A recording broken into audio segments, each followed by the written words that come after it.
Herman Brothers Field welcomes the two hottest teams in the Alaska Baseball League for a contest between the Anchorage Glacier Pilots and the Mat-Su Miners. Hi friends, Trey Yannity, Howie Boxley with you. Trey, the Miners off to an 11-2 start, their best in franchise history. This team is absolutely rolling, Howie, and twice as nice yesterday. Alex Vergara with a walk-off walk, his second of this young season already, and then they kept it going into game number 2. A double play here, Blake Avila with the defense from the outfield. They turned 5 of these between the two teams in that game yesterday, and then the offense picked it up in the 5th inning. Josh Pano brings home the tying run here, and then they left it all up to Casey Sinceri, who brought home the winning run, had a single down the right field line. Michael Yates gets another start in this game. He gets his first win of the season. Everything going right for the Miners so far. The Miners will look for win number 12 on summer solstice, the longest day of the year in the Northern Hemisphere. You don't want to miss it. Both teams riding 5-game winning streaks coming in. Coming up, keys to the game, lineups, and first pitch. Stick around as you watch Mat-Su Miners Baseball on YouTube, presented by Napa Auto Parts.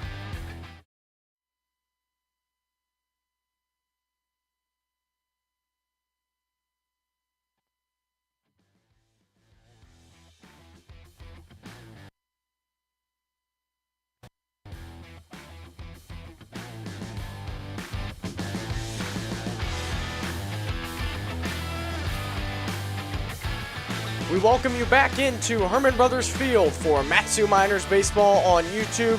Trey Yannity, Howie Boxley with you in a matchup between the Glacier Pilots and the Miners. Trey, top two teams in the league. What do the Miners have to do to get a win in this one? Let's look at our keys to the game presented by Napa. Thank you very much, Howie. The Miners, they need heat and relief. They need the relief pitching to keep this up. They've been amazing so far this season. We saw it again yesterday. And confidence for Trey Triolo. This entire team is clicking. Trey Triolo is starting to come around. Let's see repeated confidence as he re-enters the lineup tonight. Let's see some baseball, Howie. Let's see it as Chandler David pumps over strike one to Caden Kendall. First pitch at 7:04 local time. Center fielder leading off for the Glacier Pilots. 6'2", 205 right-hander brings it. Same pitch, same result. 2 quick strikes on Caden Kendall. Chandler David, University of the Incarnate Word. We've seen one start out of Chandler this year. 0-2. Tried to nab that outside corner but missed. It's a 1-ball, 2-strike count now. David went 4 innings, allowed 3 hits, no runs, 2 walks, and a strikeout. Working quickly. 1-2 on the ground, out to second. Nathan Rose is there. Easy play for him. 1 up, 1 down here in the first. Caden Kendall, the first batter. Let's look at the rest of the lineup for the Anchorage Glacier Pilots, presented by Alaska Airlines. Yeah, let's do it, Howie. As these Pilots in second place now, they are on quite the winning streak. They look to take it here into Herman Brothers Field. Kendall there, Newton now. It'll be Weiss in the 3-hole. Sterling, Fontanelle, Gardner down to 6. Logan Galena at first base tonight at 7. Troy Harding behind the plate, and Ali Camarillo will round it out at shortstop. First pitch to Ben Newton is a fastball outside the designated hitter, Ben Newton. Chandler David, good numbers at the University of the Incarnate Word, as his 1-0 misses outside. A 5.17 earned run average, a 3-2 record. Pitched 55 innings this year. Started 5 games, made 22 appearances. 2-0. Swing and a drive out to left center field. That's going to send Carter Young streaking toward the left center field gap, and he is going to make the play there for out number 2. Howie, I don't think we've taken enough time so far this season to appreciate the defense of Carter Young. This guy covers so much space in center field, a big center field here, as it goes 345 to either corner. He just makes it look easy. 2 up, 2 down. Grant Weiss will be the batter with nobody aboard. Young is flanked to his right by Casey Sinceri in left field. Trey Triolo to his left in right field. Jacob Steele, Josh Pano, Nathan Rose, Nick Sorelli around the horn, third to first. First pitch to Grant Weiss. Good changeup.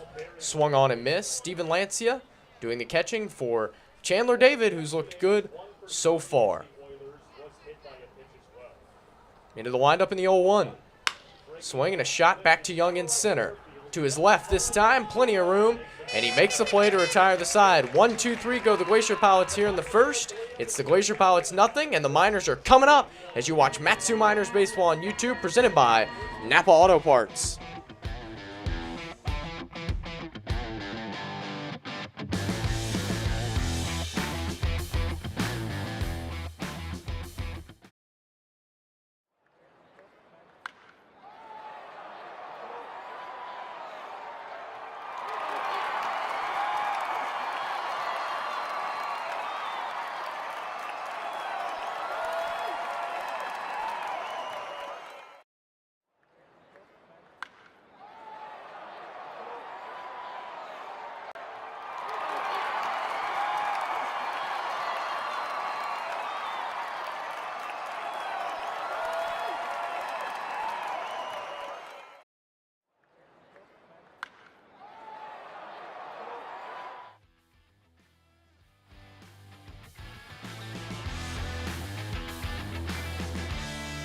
breezy top of the first inning for Chandler David, who sets down the Glacier Pilots in order. It's now the Miners' turn to go to work in this one. They are 11-2 on the season.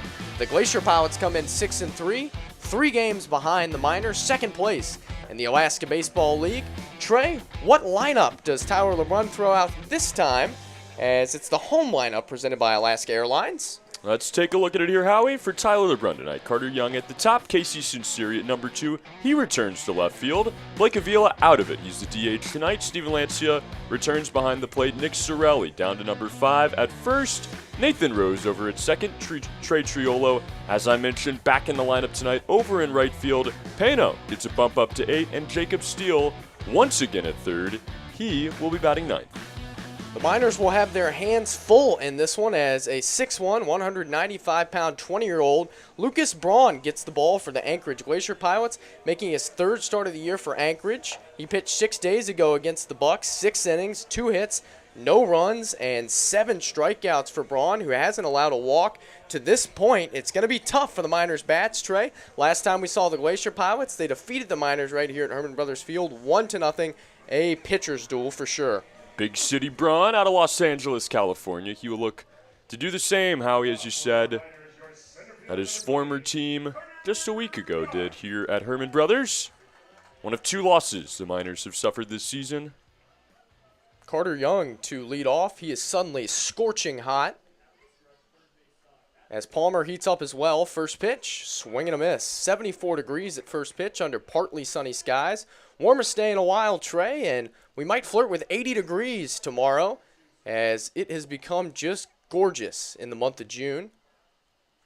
0-1 pitch to Young. Braun brings it. Fastball. Catches the outside corner. 0-2, and Young is heating up as well, as I mentioned. If we look back to the 17th of June, which was just 4 days ago, Carter Young was 3 for his first 20, batting 150. He awaits an 0-2 pitch from Braun. Swings and shoots it into left field. Keep it going. Right on cue, Carter Young deposits one. First hit of the game, he'll be on first. Trey, since the 17th, Carter Young, with that hit, is now 9 for his last 14. 6 runs scored, 4 knocked in. He's reached base 14 of the 19 times. That's like an 800 on-base percentage, Trey. Just ridiculous what Young's doing at the top of the lineup. And, oh, yeah, he's a threat to steal over there. Already 4 stolen bases. I was going to say, he's been amazing. And then when he gets on the bases, turns it up another level. We've seen triples. We've seen him be aggressive, stolen bags. Casey Sinceri bats now and takes low for ball 1. Sinceri hasn't been too shabby either. 16 for his first 51 at the plate, batting .314. The top of the lineup for the Miners has truly been extraordinary, and one of the reasons that they're off to an 11-2 start and a 5-game winning streak coming in. Braun with a pickoff attempt here of Young. Top of the lineup, absolutely awesome, Trey. It has been amazing. Casey Sinceri, one of these guys that kind of flies under the radar. He hasn't been featured on Who's Striking Gold since the first game, but he's been deserving as we see this top 3 kind of lock in a little bit here, the 3rd day in a row. 4th game. 10 runs scored, 10 knocked in. And another pickoff attempt here as Lucas Braun is weary of Young's speed. Logan Galena, the first baseman. Lance Gardner at second. Ali Camarillo, the shortstop. Cole Fontenelle, the third baseman. Braun and Harding, the battery. Grant Weiss, Caden Kendall, and Grayson Sterling, left to right in the outfield for the Glacier Pilots. 1-0. Check swing, he couldn't stop himself. And now a 1-1 count. Pilots sporting some digi camo, Trey, with some gray pants, a two-tone cap that's blue on the back, white on the front with a blue bill. A lowercase a in red on the front of the cap that very closely resembles the old school jerseys of the Atlanta Braves. 1-1 pitch, and instead another pickoff attempt. Pilots across the chest in white, numbers on the back in white as well, outlined in royal blue. The Miners in their traditional home white uniforms, white tops, white pants, green lettering, and numerals outlined in gold. 1-1. Swing and a shot into right center field. That's going to send Caden Kendall back. He's going to have room to make the catch in the right center field gap. Sinceri squared it up, but he's retired for out number 1. The outfielding in this league is so sensational, Howie. I mean, we've seen it on every team, especially in center field. Kendall here tonight. We've seen Justin Greck. have some amazing plays. Of course, Carter Young as well. He's added to the campaign, but just want to apologize to the eyeballs of all those watching these last 2 days. We saw yesterday the Miners in their USA uniforms, navy blue against the Bucks wearing their black uniforms. Now today, as you mentioned, Howie, digi-camo, white digi-camo against the White Homes for the Miners. It's confusing, guys. I'm with you. Another pickoff attempt of Young, who's getting his uniform dirty early. Blake Avila, the 3-hole hitter, he is settled in nicely right there in the lineup for Tyler LeBrun. Pencil him in every day. He's riding a 4-game hit streak off to a 13-for-36 start. 10 runs, 14 RBIs. That leads all Miners. 3 homers for Blake Avila, who awaits the first pitch from Braun. Here it comes. Swing and a miss. Nasty changeup that dove out of the zone for strike 1. Yeah, Braun is near the top of the league. This pitching staff is excellent here for Anchorage. I think that's kind of been the reason that they've gotten off to this streak. That is definitely true. Trey was talking to our broadcast colleague before the game, who calls game for the Glacier Pilots. First the 0-1. Curveball. Just missed the outside corner. 1 ball. And one strike, I asked him, I said, is Lucas Braun your ace? He said, you know, we kind of have a lot of guys that you could maybe say is our ace. They shut out another team last night in the Peninsula Oilers by a final score of 2-0. Nico Zeglin went in that game. 1-1 pitch. And instead another pickoff attempt. Zeglin, 6 innings pitched. Of course, no runs allowed. Talked about Lucas Braun. His last start, 6 innings, no runs. Still hasn't allowed a walk. Xavier Martinez pitched 6 scoreless innings against the Miners in a 1-0 victory. So truly some dominant starting pitching from the Glacier Pilots through 9 games. They're off to a 6-3 start. They're winners of 5 straight. Pickoff attempt again. Young is tired of diving as he's back standing up. His uniform is already plastered with dirt here in the first. Yeah, Ben. How you already knew this. We have the best fans in all of baseball, not just Alaska. Of course. And they're getting in the comments early tonight. Papa Yates already in here. What is going on? 1-1. Swing and a shot into right field. That's going to get down for a hit. Young will go first to second. 2 singles and a line out in between. First and second, 1 out here in the first. Yeah, Blake Avila just keeps hitting. I mean, this guy uses the right side of the field primarily, but we've seen him work the opposite field these last few days. We saw him play at the plate yesterday that we've watched over a few times. Won't get into that too much tonight, but love watching Blake Avila play. Steven Lancia, the batter. Early RBI chance for Steven, who had his 10-game hit streak snapped yesterday in an 0-for-3 effort in a 7-inning doubleheader that the Miners won 2-1. Braun brings it. Swinging a pop-up. Foul ground, right side. Logan Galena, the first baseman, over to give it a look, and he will run out of room. We have Harold Weems in the Steele family. Papa and Grandma watching tonight from Farmington, Missouri. Go Miners, yes. Thank you for being here. And ID Gray Wolf tuning in from Glasgow, Kentucky. 95 degrees there in Kentucky today. It's hot here too. Maybe not that hot though.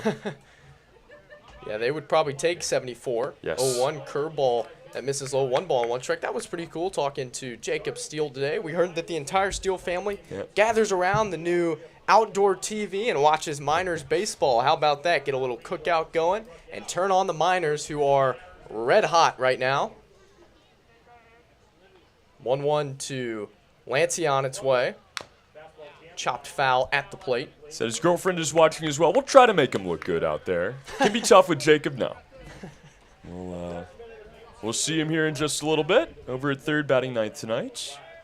We have Mark Kreisen in the comments as well, saying it just stopped pouring over in Wasilla. If you're not familiar with the area, that's only about 10, 15 minutes away. So keep that over there, Mark. Yeah. 1-2. Swing and tipped back into the chain link fence again. Yeah, with the temperature soaring up, Trey, we've seen showers and thunderstorms in the Palmer area the last 3 days. Luckily, they have waited until the game ended to happen. We have some showers forming on the Talkeetna Mountains off to the northwest, those tracks south, and hopefully they stay away for 9 innings of baseball. 1-2.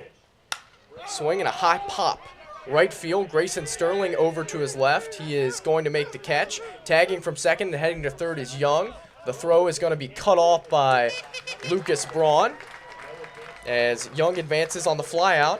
2 down, runners on the corners for Nick Sorelli. That is just effortless speed out of Carter Young there, taking the third base bag, times it up well, and just no chance. The fly ball there, going to get a runner just 90 away for Mr. Sorelli. 2 down and a big spot early on here in the game as the Miners look for win number 12, looking for their 6th straight. Glacier Pilots also looking for their 6th straight as they are suddenly hot. And some of that can be attested to getting their entire team here early on. Last time we played these Glacier Pilots straight, only 13 members of their roster here compared to the Miners who had pretty much everybody here, probably 22, 23 guys. Yeah, the injury bug has been very kind to the Miners so far this year, and they really got the roster up here to Alaska quickly, so it's worked out. First pitch to Sorelli. Tipped foul at the plate. Braun going with a lot of off-speed pitches early on against these big boppers and Avila, Lancia. Now Sorelli, probably a smart strategy. Stay away from the fastball. Don't let these guys square it up on a hot day. Wood, certainly a little bit looser this evening. Toasty out. 0-1.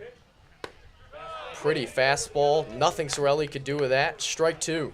We have Howie G. Mama watching from Montana. Know they are about to make their way up here to Alaska. Excited for the arrival. Should be a lot of fun, and want to wish my cousin a happy wedding in Montana as the entire troop is headed up there. 0-2. Just missed downstairs. 1 ball and 2 strikes. That'll take place on Saturday. Congratulations. We have Jay Buck in as well, the girlfriend of Mr. Lucas Braun, rooting him on from Southern California. Thanks for joining us tonight. And Shelby Harris, the girlfriend of our third base umpire tonight, Connor Lindsay, watching from Memphis, Tennessee. 1-2.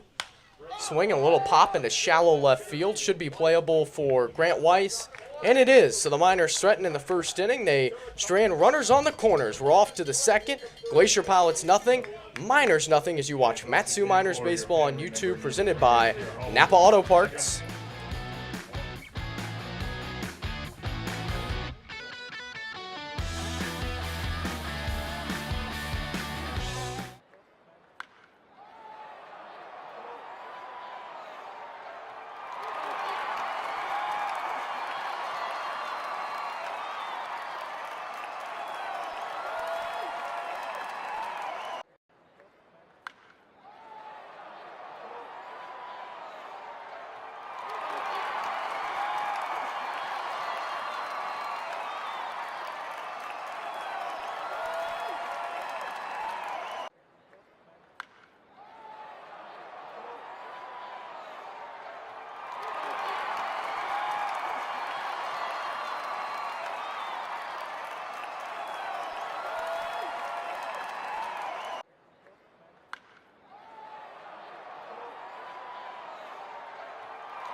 Top of the second inning as the sun shines brightly into our broadcast booth on summer solstice day, the longest day of the year in the northern hemisphere.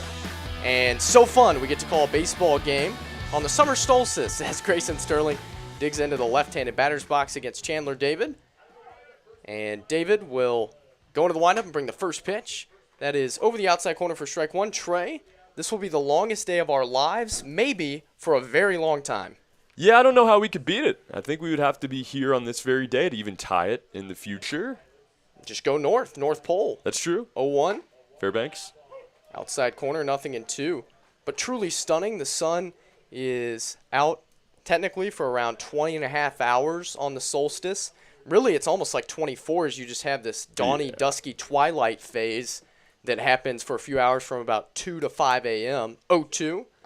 Check swing. And he couldn't check it. He went around, says Levante Palmer. 4 up, 4 down for Chandler David. How about this start? Chandler David, another late arrival for this Miners team. There's a conversation going on now between Grayson Sterling and the home plate umpire, Palmer. That was an interesting call by Palmer as he waved both his hands up as if to signal a tip, but to me it seemed like the ball hit the dirt. So if he tipped it, it would be a foul ball. If he just missed it, it would be strike 3, ball in the dirt. As now Lindsay, the third base umpire, Connor Lindsay, will meet with Levante Palmer, first base umpire, over as well to chat about this. Gives Lancia a chance to chat with his starting pitcher, David, as well. And like you said, Howie, I mean, if he tipped it, it would have to be a foul ball. That one wasn't caught. A little bit confused in the moment, but, you know, for the pace of it and for Chandler David, was not going to complain. But truly just a stunning amount of sunlight here. If you are planning on making the trip to Alaska, it is amazing. You have so many hours in the day to get a hike in, go up to Hatcher's Pass, which is beautiful. As we have our ruling now from Levante Palmer, Grayson Sterling called out. Dave Serrano, the head coach for the Glacier Pilots, is very confused by that ruling. But he's not going to win the argument, so it is 4 up, 4 down for Chandler David, and that will bring up the switch hitter, Cole Fontenelle. It is amazing, Howie. It's really, you say it's kind of like just a haze almost in those 4 hours. It is. First pitch to Fontenelle, tipped at the plate, foul ball. It almost looks like when you wake up around 4 or 5 o'clock in the morning in the springtime, if you're on the East Coast, really anywhere in the lower 48, it's just the slightest bit of light, but it's still there. It really never goes away. 0-1. Curveball that just missed the outside corner.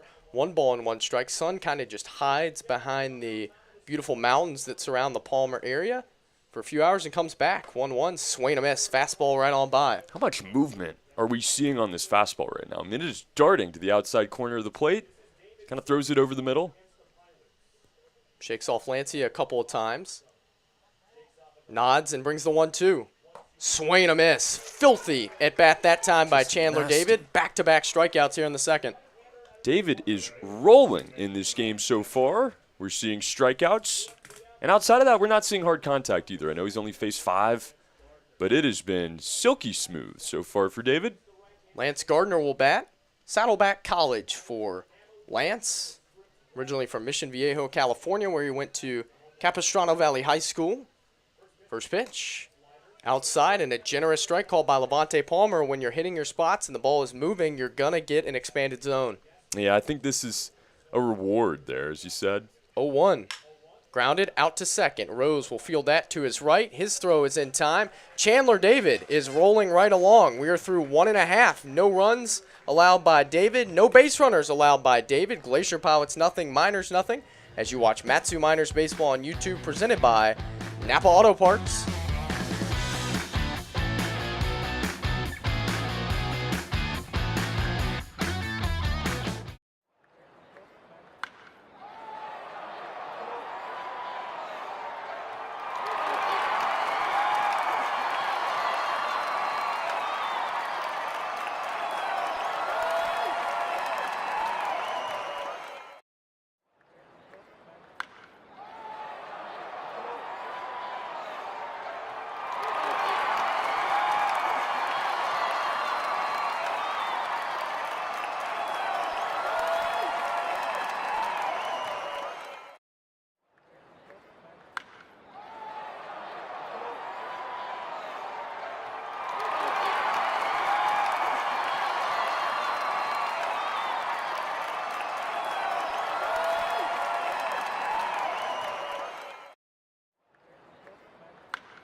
Bottom of the second inning, no score to this point. Lucas Braun and Chandler David are deadlocked, the 2 starters. A gorgeous day for baseball in the Matanuska-Susitno River Valley. 74 degrees at first pitch, Trey. Flip back through the book. That is our warmest game of the year to this point. Another interesting note, our second and third warmest game, 73 degrees, against the Glacier Pilots. So they're bringing the heat up to Matsu as Nathan Rose takes a called strike. This team's supposed to be from the Glacier, Howie. I don't understand why we're getting the hottest games of the year. Maybe they leave the Glacier in Anchorage. Maybe it'll be extremely cold when we go down there. I don't know. Haven't seen the Glacier Pilots there, as Rose could not check his swing and went around strike 2. They share a stadium with the Anchorage Bucks, Mulcahy Field in Anchorage. I wonder if it's like the Lakers and the Clippers. They changed the lighting, the floor, the seats, everything. I don't think so. 1-1. The cut on missed. A ball and 2 strikes now on Nathan Rose. That's a different franchise, different feel about him. They do have lights there, which is unique to this league. 1-2. Check swing. He went. It's going to be the first strikeout of the game for Lucas Braun. 1 out here in the bottom of the 2nd inning. Yeah, efficient baseball so far from either squad. And Your right fielder, number 18, excited to give a shout out Triolo. to Debbie LeBrun, the mom of our head coach Tyler LeBrun, watching from Phoenix, Arizona tonight. Let's go Miners, keep on winning. I'm right there with you. Been an absolute pleasure getting to know your son Tyler to this point. Thank you for joining us tonight. Trey Triolo will bat right on left here. As Triolo takes a fastball strike. 1 for his first 11. Seems like Triolo's pressing a bit too much early on. Well, you know, I typically won't single out anybody when I make up the keys to the game when it's my night to do so, but it just felt right tonight. Trey Triolo's such a nice guy and a guy that's A 1 curveball chop foul. struggled a little bit here at the beginning of his time in Matsu, and a guy that I think really has a spark in this lineup if he can get things straightened out, and I think he will. It's what nights like this are for. 0-2. Swing and a miss. Back-to-back strikeouts for Lucas Braun, who's matching Chandler David pitch for pitch. We have seen some duels here in the last few games, Howie. We saw a couple of mercy rules in Chugiak, a game that the Miners scored 17 runs in, another one where they scored 15 runs. But since then, we have seen dazzling starters. Even the relievers have been amazing. That's what's been so impressive about this Miners team. They can win games in many different ways. You mentioned a couple of run rules as Josh Pano bats first pitch. Fastball, top of the zone, and a called strike. But they've also won a ton of one-run games. We saw them win 2 of them yesterday against the Anchorage Bucks. They won a one-run game to start the season against the Glacier Pilots in a shortened contest. 0-1. Swing and a miss. Miners batters look baffled here early on. And Coach LeBrun, throughout this season, has told us each time we've asked him, how do you get your team up? How do you keep the energy? He says, I don't even have to do anything. They are the ones that provide that game in and game out. 0-2.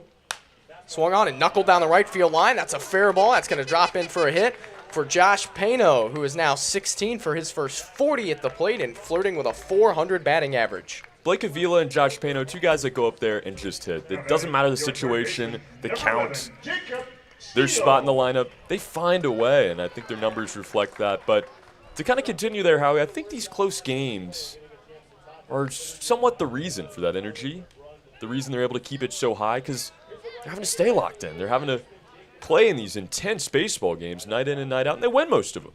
Jacob Steele bats now. Takes a fastball on the inner half. That is a good fastball by Lucas Braun, lower 90s. And catching corners with it. Usually a strategy for success.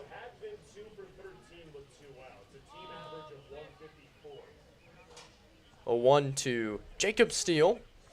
Pickoff attempt of Josh Pano. He's stolen 1 bag so far this year for the Miners. 2 outs. Probably wouldn't expect him to run in this situation, as the Miners want to flip it to the top of the lineup at the very least in the 3rd inning. 0-1. Good breaking ball that slides over the outside corner for strike 2. Pioneer Peak off in the distance over the left field wall. 322 down both lines here at Herman Brothers Field. 345 in the right center field gap. 342 to left center. 390 to straightaway center in the batter's eye. Another pickoff attempt here. Back with a dive is Pano. I hope our boy Mark Kryson over in Wasilla is going to pull out his magnet and get those clouds Back closer to where he's at. Needed to hold off. 0-2, runner goes, swing and a miss. Doesn't matter. Lucas Braun strikes out the side, sandwiches a single in between. We're off to the third. It's another pitcher's duel at Herman Brothers Field. Glacier Pilots nothing, Miners nothing as you watch Matsu Miners Baseball on YouTube, presented by Napa Auto Parts.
Top of the third inning here at Herman Brothers Field, scoreless through 2, as Chandler David is back to work on Logan Galena.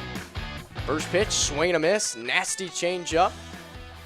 As David has faced 6 batters, he's set all 6 of them down. 2 groundouts, 2 flyouts, 2 strikeouts so far for Chandler. 0-1, swinging a high pop, left side, foul ground, steal the third baseman over near the chain link fence, and he'll run out of room. 0-2 on Logan Galena. Trey, this is just what Dr. Dillard ordered, the Miners pitching coach who has loved the pitching he's seen so far. How couldn't you with the ERA down below 3? But he said, we need to be more efficient, more economical. David doing just that through 2 innings. He really is a doctor. I'd forgotten that he had picked up the degree there. No, he's a master. 0-2. Strike 3 called. Disgusting breaking ball that time by David. 7 up, 7 down. I got to give my credit to James Dillard, of course. I mean, he has done a beautiful job with this pitching staff. But I have to give credit to Chandler David. Oh, my goodness. I mean, we're talking about the best start of the season. Not even close to this point for a guy that is only making his 2nd of the year. So far, so good. Harding bats now. Shows bunt, takes low. Glacier Pilots just trying to get anything going against Chandler David. Jacob Steele playing at normal depth over at the third base bag. 1-0. Outside corner. Fastball painted it. Yeah, we're seeing Palmer really give the pitcher an advantage if he hits that outside corner to righties. Seen it for lefties, too. Wider strike zone. 1-1. Swinging a pop-up on the infield. It's foul territory. Lancia, the catcher, over. Sorelli as well. Lancia calls off Sorelli and makes a basket catch for out number 2. Yeah, the only thing I would, and this is nitpicky here, it really is, but the only thing I would change about this team so far this season is the communication on pop flies. We've already seen 2 collisions. That one there got a little bit dicey, but they figured it out, obviously, and all good now. Other than that, this team has been perfect so far. Saw Casey Sunseri run into Brandon Heidel in last night's doubleheader game 2 as Heidel was camped under it. Sunseri slammed into him. First pitch to Ali Camarillo is bunted. Foul at the plate as it's off Camarillo for strike 1. We've already seen one time this year, Trey. It was Jacob Steele who tried to bunt. He raced out of the batter's box, touched the ball after he'd exited it, called out immediately. Yep. Can't do that. So Camarillo close there, but he was still in the batter's box, so just a foul ball.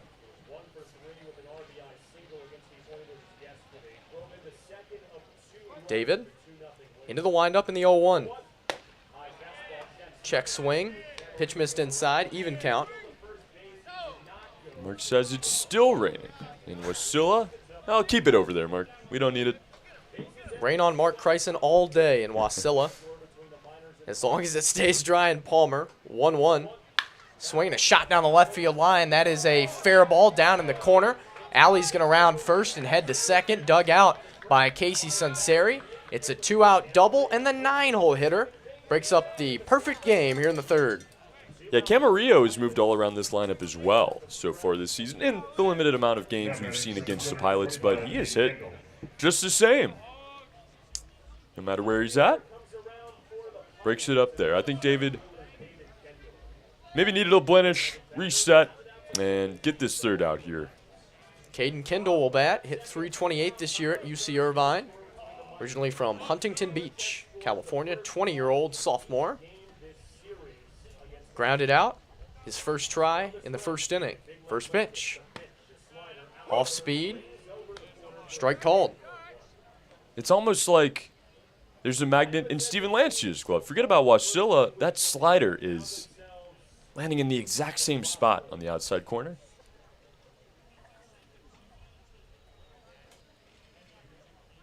David checks the runner. 0-1. Fastball that's fouled away.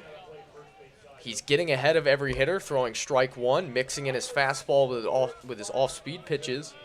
And so far, he's set down 8 of the first 9 hitters, threatening to nab Kendall for the second time in the game. 0-2 pitch. Swinging a ground ball out to short. Josh Pano will charge that. Throw across his body. He's so good at that.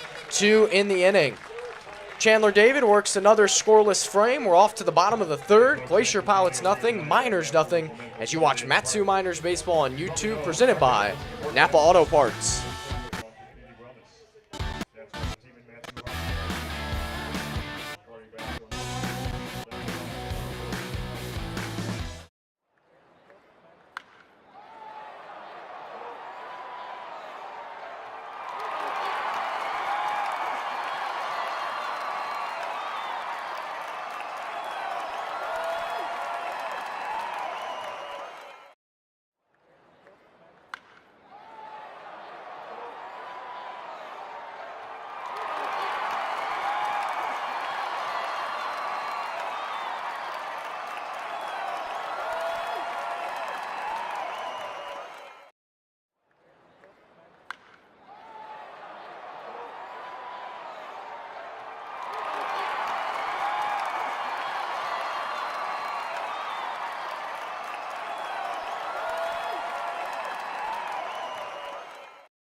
Speeding on the road doesn't save much time. Traveling at 55 miles per hour versus 45 miles per hour for a 10-mile trip only saves about 2.5 minutes of travel time.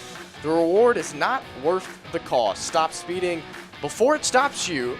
This message brought to you by the Alaska Highway Safety Office. Trey, Chandler David, and Lucas Braun are certainly speeding this game up with their pitching. This has been a duel of duels. We've only seen 4 combined hits in 2.5 innings, I guess, if you want to call it that.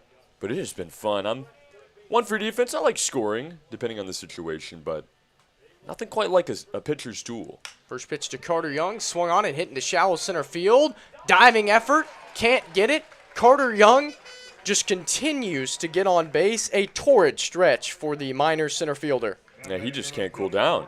I mean, this is maybe the hottest streak for anybody this year. I think certainly. Now 10 for his last 15 at the plate. Reached base 15 of his last 20 times.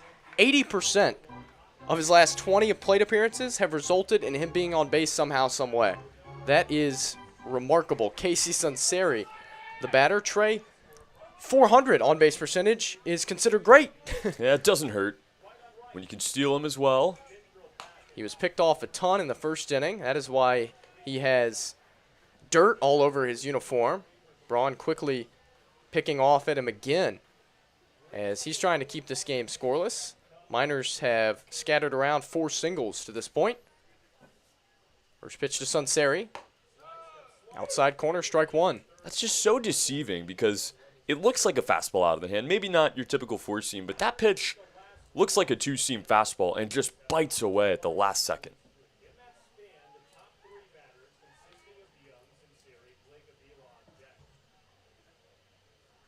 0-1 pitch to Sunseri. Skips up there and a good block by Harding. It's not just been Young, Trey, at the top of the lineup since the 17th of June. The top of the order, 1, 2, 3, Young, Sunseri, and Avila since then have hit 386 combined over their last 4 games. 14 runs, 16 RBIs, 6 doubles, 2 triples, 2 homers. Not too bad. It's been a mirage of so many different things. Another pickoff attempt here, Young. Which is why it's so impressive. We've seen long balls, but we've also seen these 3 keep it simple. We've seen them hit it right back up the middle. We've seen them hit sac flies, drive-in runs, get on base, no matter what it takes. And that's the whole lineup. That's not just these top 3 guys, but they're doing it at a rate that is unheard of in this league. 1-1 to Sunseri. Instead to first. Sprawling effort this time by Galena as that throw almost got away. When do you think we see the rest of this lineup get a little bit more concrete? I think Coach LeBron is going to try things throughout the season, but it seems now that the top 3 is almost locked in as your everyday top 3. I think that's a really good point. As Braun brings the 1-1 to Sunseri, runner goes, good jump, pitch swung on and lifted into shallow right center field. Young will have to retreat as that ball is caught by Caden Kendall in right center field. Young is back in time. It's a fly out. 1 on, 1 out for Blake Avila. That's a harder play than it looks. The center fielder there, Caden Kendall, having to move about 30, 40 feet to his left. Ended up all the way in left field to make the catch. Kind of no man's land though. Blake Avila, the batter, as the Miners finish up a 5-game homestand here, Trey, and then they will get to see the Bucks a lot. Yeah, so get to see Anchorage a lot. Into the month of July after. First pitch to Avila, swing and a shot, foul pass first. Take the trip to Kenai, but you're right, Howie. I mean, we haven't seen the Bucks too often. That's something we talked about yesterday. That doubleheader, just games 2 and 3 against the Bucks. One of them, of course, had already started, but it's been a lot of Chinooks early on in the season. Some Oilers, Pilots mixed in there. Not too many games against the Bucks quite yet. 0-1. Swinging a high pop, shallow left field. Shortstop Camarillo out. Grant Weiss in, and it'll be the left fielder who calls off Camarillo, makes the catch for out number 2.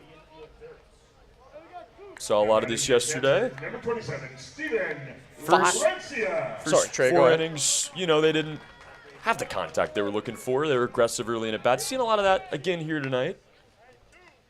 Steven Lancia bats 5 of the next 6 games for the Miners against the Bucks. We will go to Anchorage tomorrow. See him here on Thursday. First pitch to Lancia and another pickoff attempt instead of Carter Young. First off day in over a week will be on Friday as the Miners finish up a stretch of 9 games in 8 days. That will conclude 2 days from now on Thursday. Haven't seemed to be affected. No lag for the Miners. First pitch to Lancia as a pitch out. Young didn't go. I think you hear a lot of the time, treat each day like it's a new season. This team really does that. They show up to the ballpark every day, not talking about the game from the night before. They'll post it on social media, this, that, whatever, but they just turn the page, and it doesn't matter how many they played in a row, as Lucas is going to step off now, or how tired they are, where they are in the week. They show up, and they get the job done. And for a guy like Chandler David that is still, only making his 2nd start of the year, it's great to see him bring out that energy and match what the team has done. 1-0. Swinging a fly ball center. Caden Kendall retreats, now comes in. Can of corn for him, drifting into right center field. He puts it away for out number 3. Miners waste a leadoff single. We're through 3 complete. No score from Herman Brothers Field as you watch Matsu Miners Baseball on YouTube, presented by Napa Auto Parts.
Top of the fourth, scoreless so far.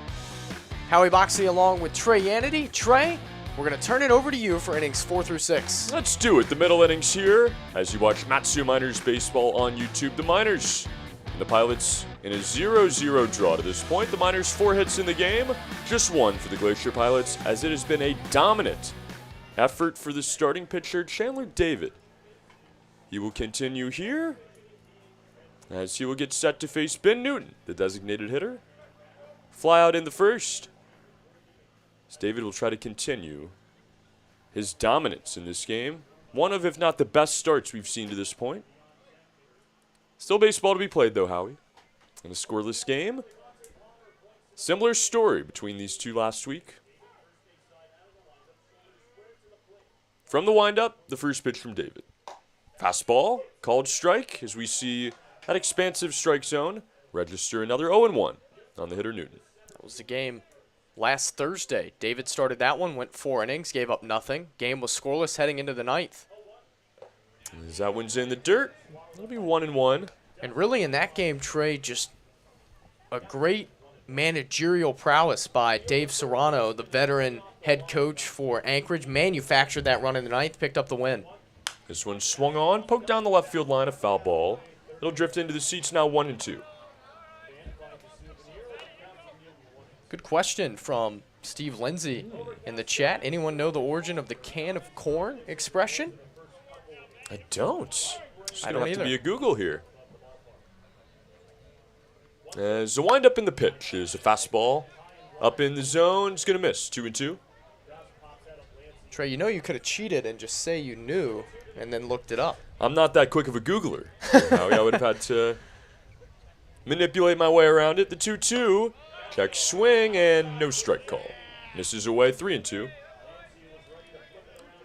It comes from the action of grocery clerks using a stick to tip a can off a high shelf and then catch it and hand it to a customer. As that one is going to miss just a bit away. It'll be ball 4 and a walk to start us out in the top of the 4th inning for Ben Newton. Trey, that sounds a little bit more difficult than the catch we saw Caden Kendall make to in the 3rd. I was thinking the same thing. That sounds like it would take some athleticism. It wouldn't be a simple, no-brainer kind of play, which is what we associate with the expression can of corn. Yeah, I mean, no glove. The corn's flying. The green beans might be coming at you, too. Look out yeah, who down knows?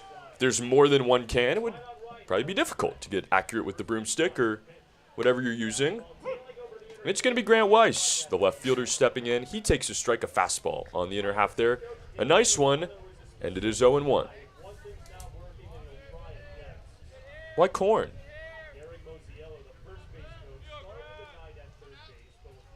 David, not working out of the stretch too often so far tonight. He delivers a fastball there. That one's going to miss. I think it's so corny broadcasters like us can have a job and broadcast in the Alaska Baseball League. Yeah, I think that's pun number 7 of the season. A good one from you there, Howie. 1-1 pickoff attempt. Saw a chance for the Glacier Pilots in the last inning with a runner in scoring position. To this point, against the Miners, including that out made by Caden Kendall in the 3rd, 0 for 19 with RISP. I like RISP. 1-1. Curveball misses high. Not to be confused with a game of Risk, which takes way too long. That's a game I've still never played. Is it as long as maybe like a Monopoly? I don't know. Yeah, I think it's probably comparable. Yeah, I need some kind of side of comparison. Pickoff attempt again. Runner is back. For the Glacier Pilots, going back to that runner in scoring position stat, they've gotten better as the game goes on. With runners in scoring position, through innings 1 through 5, they're hitting 191 with runners in scoring position. 2-1, runner goes for second. Swing and a miss, throw down from Lancia. Good one, it is on time. And it is a throw him out, strike him out, double play. Chandler David has been dominant himself, but getting some help from his defense there. And Steven Lancia, Howie, that just makes you think about the tandem we have here in Matsu. Both Brandon Heidel and Steven Lancia, laser of an arm We've gotten so used to seeing Heidel throw runners out, but that was a heck of a throw by Steven Lancia to Nab Newton. 2 outs now, nobody on. The first pitch is swung on, fouled off by Grayson Sterling. He had a strikeout in the second. It was contested, but he did return to his dugout. Mark Kreisen with a good comment, saying risk games can last days. Swing and a miss. And a strikeout. Is out number 2. And now Grayson Sterling. Finishing up on that runner in scoring position stats. For innings 1 through 5, the Glacier Pilots hitting 191 with runners in scoring position. Innings 6 through 9, 293. They really pick it up in the late innings. We saw that the other night as they pushed across the run in the 9th inning. The first pitch to Sterling is going to miss away a fastball there again, 1-0. Truly manufactured that run, kind of hinted at that in this inning. Got a runner aboard, pinch ran. As a 1-0 is going to miss away, now 2-0 the count. We saw a pinch hit as well, and truly the pinch runner, Braden Hiraki, just did it all on his own. Stole a base, reached third on a routine ground ball, reached home on a routine ground ball, stole the game from the Miners. The 2-0 swung on and roped out to short. Josh Pano on a hop. With it, his throw in time in the Miners. Chandler David continue to roll in this game. 0-0 your score. We go to the bottom of the 4th inning. This is Matsu Miners Baseball on YouTube, presented to you by Napa Auto Parts.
Lucas Braun and the Anchorage Glacier Pilots look to keep this game scoreless in the bottom of the 4th. Nick Sorelli, that man right there, looking to do the opposite as he steps in now as the first for the Miners in the 4th. It has been a thrilling game to this point, a pitcher's duel. Lucas Braun and Chandler David squaring off tonight. Now the first pitch from Braun, swings at it. Skies it, right field. Hit high in the air, fairly deep. That'll send back Sterling. Few steps in front of the track. He makes the catch. However, I don't think that counts as a can of corn, but it does count as an out number 1 here in the 4th. Sorelli put a charge into that ball. Just missed under it a tad. As Lucas Braun continues right along, this Glacier Pilots starting staff has been excellent since that game where they blanked the Miners and including it, a .96 ERA from their starting group. If you want to be the best, you have to beat the best. As the first pitch to Nathan Rose, the Moon Man, is a fastball that misses away, 1-0.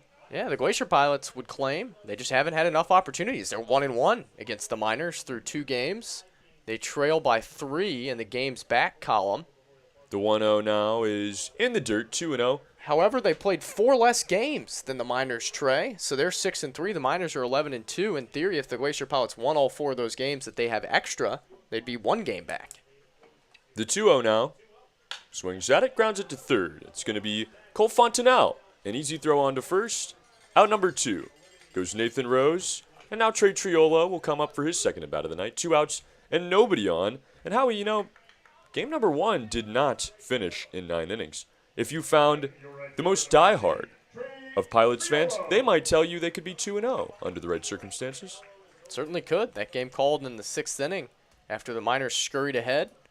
They were trailing 2-0, went ahead 3-2, and then the skies opened up in the 6th. Game called, Miners win. Triolo, it's going to take the first pitch, a fastball that misses low.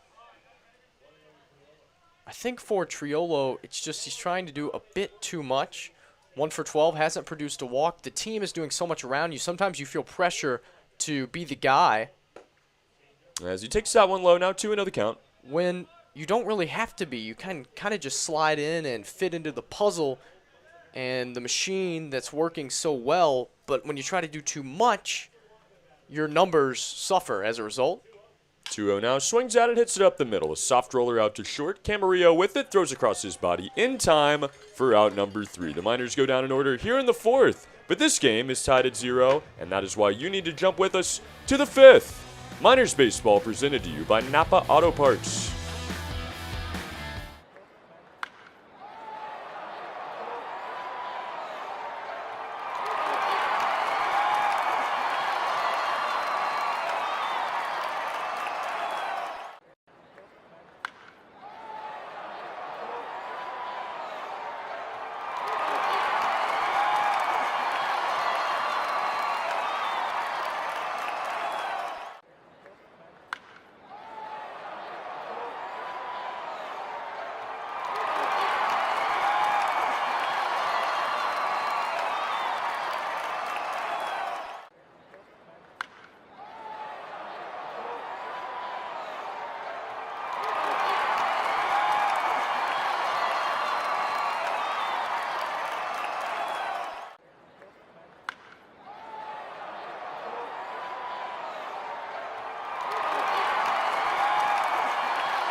We start the 5th inning, and it is time now for one of my favorite parts of our broadcast. Who is striking gold, Howie?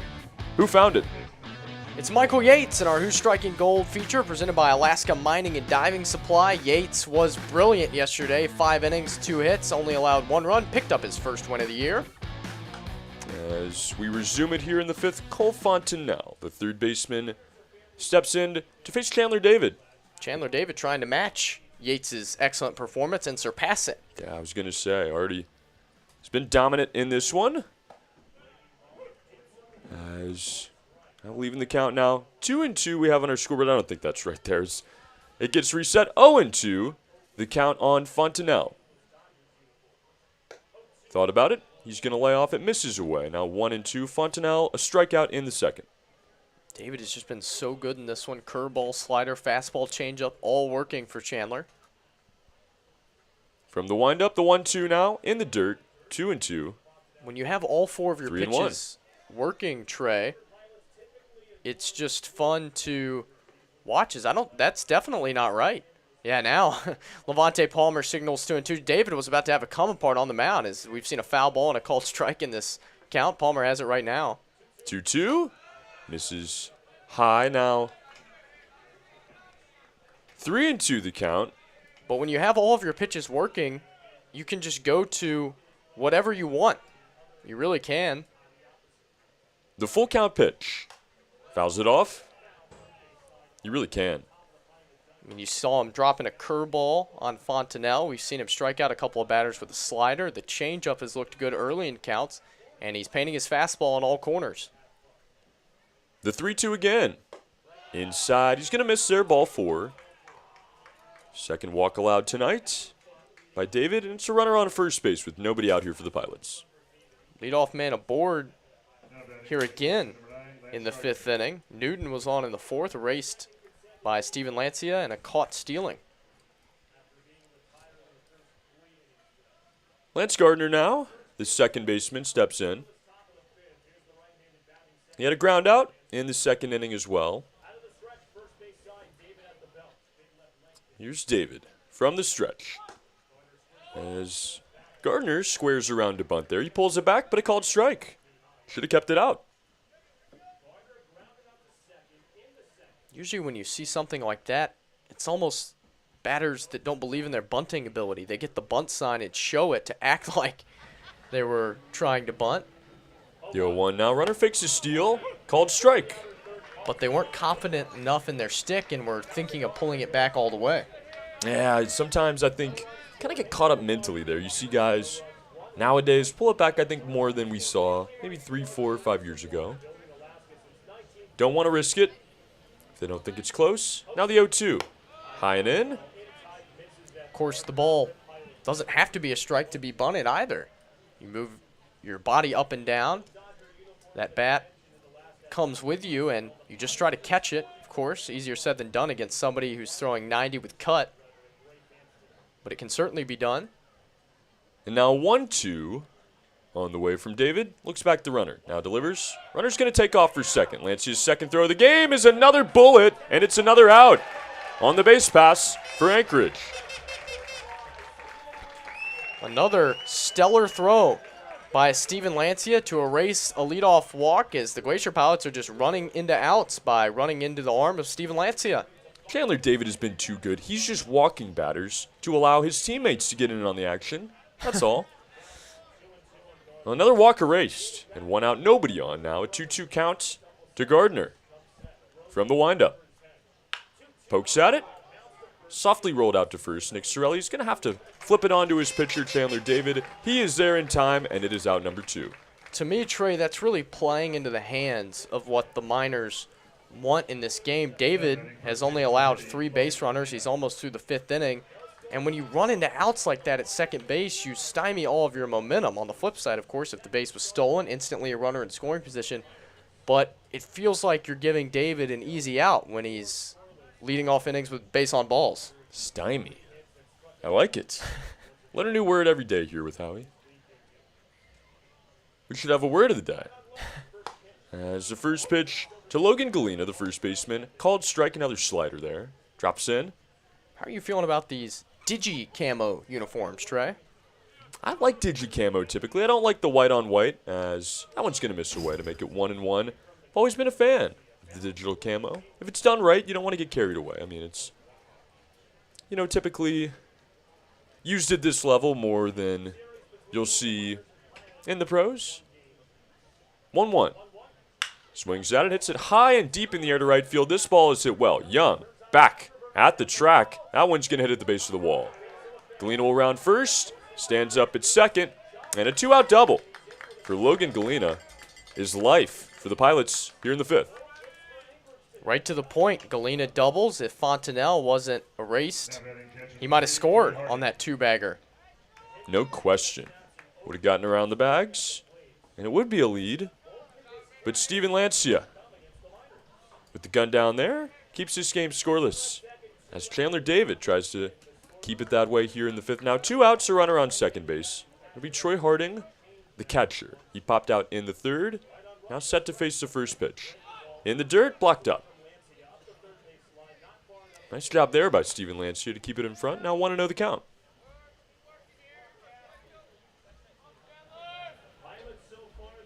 Kind of go back to our conversation on bunting there. Oftentimes it gets overcomplicated. If he had been able to get it down, you get that runner to second base as well. The 1-0. Misses low, now 2-0. Force the Glacier Pilots to try to force the issue with the stolen base. And Lancia has a hot arm tonight. 2 bullets to second, received by Nathan Rose. Tag applied. 2 walks erased. Dad always told me, just catch the baseball with the bat. 2-0 misses high, now 3-0. That's, in theory, how it's done. But again, David's throwing low 90s. The ball's cutting. You don't know if he's going to throw a fastball, and it's a little bit more difficult than it sounds for sure. The 3-0.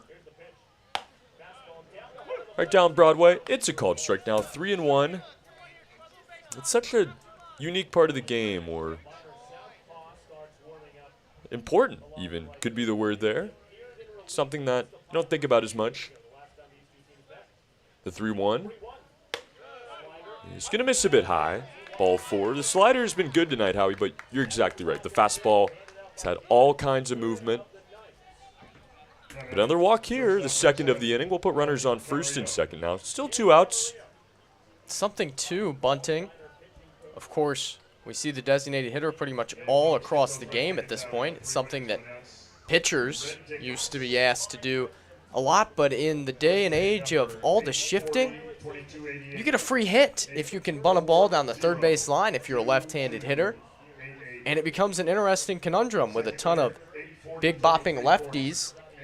Maybe the other team wants to give you a single, but I'm inclined to think in a game where it's hard to get on base, you don't do it very often, 30-40% of the time at best.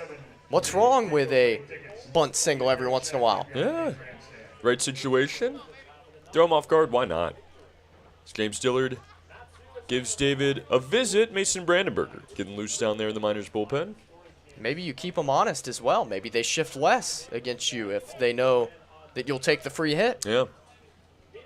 First pitch now to Camarillo. Drops in there for a strike. That's the slider he was looking for on the 3-1. It's 0-1 now on Camarillo. Rain still holding off here at Herman Brothers as we play the top of the 5th. Runners on first and second. 2 outs. The 0-1. Another beautiful slider. Another strike. 0-2 now. It has been an electric start tonight for David. He has struck out 4. Looking for number 5. As here's the 0-2. Just got a piece of it. Camarillo in survival mode right there, as he's just able to stay alive on that pitch by David. Taps it to the right side foul. We'll do the 0-2 again. We saw a similar game last Thursday. The 0-2. Up and in, 1-2 on Camarillo. The first hit of the night for the Pilots. Came off the bat of Valley Camarillo, a double back in the 3rd inning. That would mean a whole lot here for the Pilots. If you could do it again.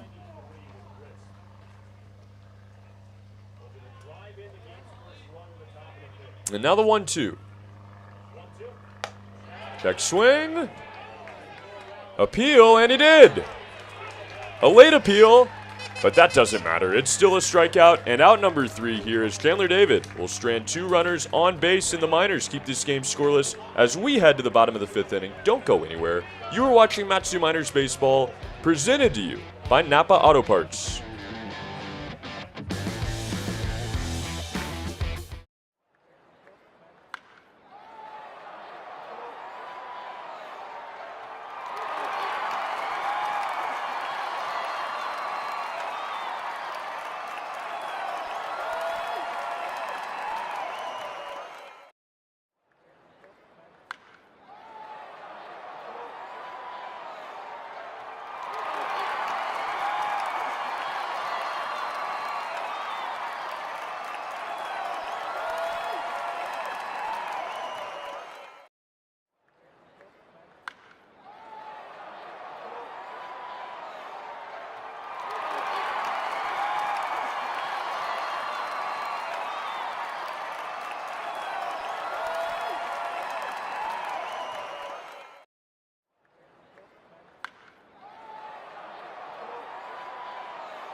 Leading things off for the Miners here at the bottom of the 5th. We Alaskans like to ride hard, but we also work hard for our ride. That is why RC Detail offers our monthly detail club so that you can keep the showroom shine inside and out all year round. RC Detail is the only G-Technic certified ceramic installer in all of South Central Alaska and are trained pros in the art of paint correction. Go to rc-detail.com to learn more because your vehicle deserves the best. RC Detail, it is all in the details. The details. Just the difference in this one is we are tied at 0. 4 hits for the Miners, 2 for the Pilots. And Josh Pano steps in. Swing and a miss at the 0-1. Strike number 2 now. Pano has a hit in this game. Been one of the hottest bats in the lineup, and a guy that I think maybe doesn't get the credit at all times for what he's done at the plate. 0-2. Chops it foul. Probably should. He's batting 400 after his hit in the second inning. Just goes a little bit unrecognized somehow. Not really sure how. Can't place my finger on it. He's doubled 6 times, scored 10, knocked in 5. Maybe just not the flashiest name when you have Nick Sorelli and Young doing what he's doing at the top. Sinceri, I don't know. Hyde's at the bottom, I guess. 0-2, swing and a miss. Might have jinxed him there, Howie, as that is a strikeout to get us started here in the bottom of the 5th. That'll bring up Jacob Steele. Your third baseman, number 11, Jacob Steele. I just love the depth of this lineup. We've Yeah. seen Pano at 9. I mean, you have Pano batting 7th, 8th, or 9th, and he's hitting 400. I think that tells you a little bit about the depth. It's amazing how many different guys this Miners squad can turn to as they turn to Jacob Steele, the 9-hole hitter. He takes a strike. Got to give credit to Lucas Braun for what he has been able to do tonight. Matchups like this make it where you can't help but wonder if you see this type of duel in the playoffs, David and Braun. As that one is going to be a called strike on the inside corner. Now 0-2. Sometimes it seems too early to think about stuff like that, but Trey, 4 of the 5 teams make the playoffs. The Miners have a 7-game cushion on last place. Why not? Yeah, I mean, rat poison, I think, is the term that people go to nowadays. As Steele will lay off that one, a fastball that misses high, 1-2. But it's never too early to start talking about the playoffs when you have a team of this caliber. Here for the Chinooks. Got to find a way to get it back on schedule as Steele grounds this one out to second base. Lance Gardner collects himself and throws it on to first for out number 2. The Miners go 2 up, 2 down here in the bottom of the 6th. Excuse me, the bottom of the 5th. Not that fast, Howie. Carter Young is, and he will come up now with 2 outs and nobody on. Feels pretty fast. Game time just over 1 hour and 12 minutes at this point. We're an out away from being in the 6th inning as this game moves at lightning speed. It is Solstice Day. We'd have enough sunlight, even if it was dragging. But it has not been, and a called strike to start out Carter Young. Never really thought about the solstice too much when we were down in the lower 48. Heard about it, maybe considered it, but here you really feel the effects as the 0-1 is in the dirt. Now 1-1 on the hitter Young. And it works the other way around in the southern hemisphere, shortest day of the year. So they'll turn around and start going in the right direction after today. 1-1. Swings at it, skies it to center field. It's going to be Kendall taking a few steps in, realizes that ball has some depth to it. He moves back and makes the catch for out number 3. The Miners fail to score here in the bottom of the 5th. This game remains tied at 0-0 as we head to the 6th inning and hopefully some more Chandler David. Don't go anywhere. This is Matsu Miners Baseball presented to you by Napa Auto Parts.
37. Or request an appointment online at naturalreviewmiami.com. New pitcher on the mound here for the Miners as we begin the 6th inning. That is Mason Brandenburger. His team is in first place. Howie, by how much? The Miners have a 3-game lead on the Anchorage Glacier Pilots. They're up 7 games now on the Chugiak Chinooks. Been in front for a while. That'll happen when you bookend 2 losses with a 6-game and 5-game winning streak. It has been a magical start to this season. These last few games have been so much fun as we saw them sweep the doubleheader yesterday over Anchorage and a thrilling win on Sunday over the Chinooks as well. How you know things are going right when the head coach comes to the booth after the game to do his post-game interview and he's clapping every time. Yep, that is certain.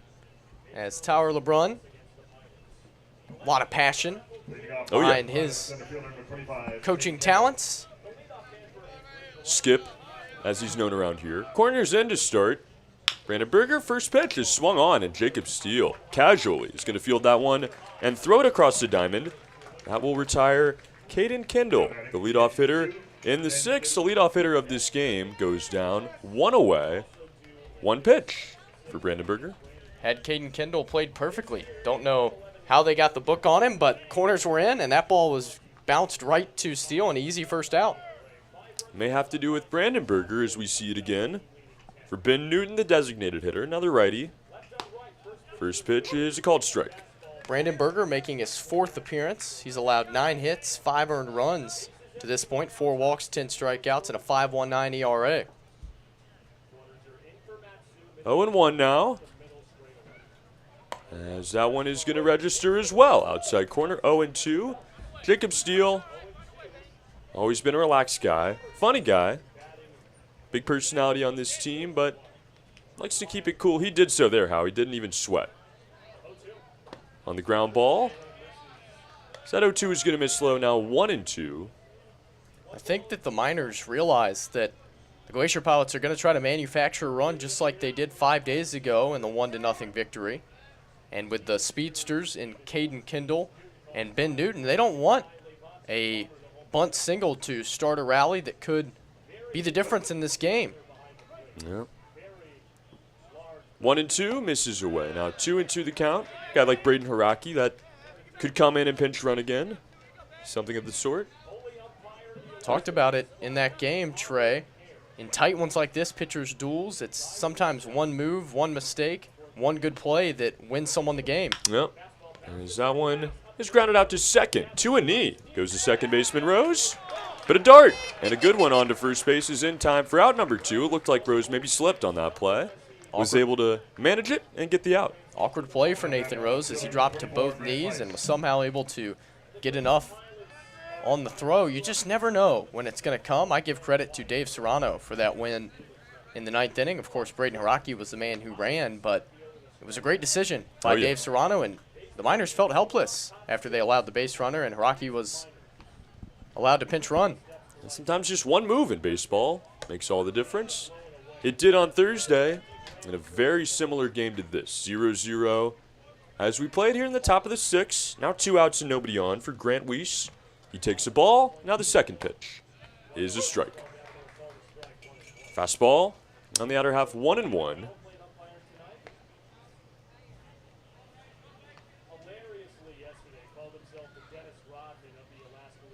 Now the 1-1 again. Swing and a miss. 1-2. Brandenburger bringing it here in the 6th. From that sidearm motion. If you're the Miners here, Howie, how long do you give Mason Brandenburger tonight? I think he might go a little longer than usual. As that one had the team in white walking off the field instead. We've seen him start a couple of games and have good length for the Miners, so I think that in this 9-game and 8-day stretch, Dillard, LeBron, Watson, they want Brandenburger to cover a few innings here. The 2-2 curves in, and another pitch misses close. 3-2, a full count as a half step for the infield again. They will head back. 2 pretty good pitches by Brandenburger. That one looked really good from here. Called the ball by Palmer. Brandenburger has only allowed 9 hits so far this season. but he's allowed 4 walks. That turns into 5. As that one misses low. That'll be Grant Weiss standing on first base, and it will bring up Grayson Sterling for his 3rd at bat of the night. Right fielder number 32, Grayson Sterling. It's a tough walk to give up for Brandon Berger after 2 pitches that looked good enough, but called balls. How do you respond if you're Mason? Was walking off the mound twice. And that at bat, as you said, Howie.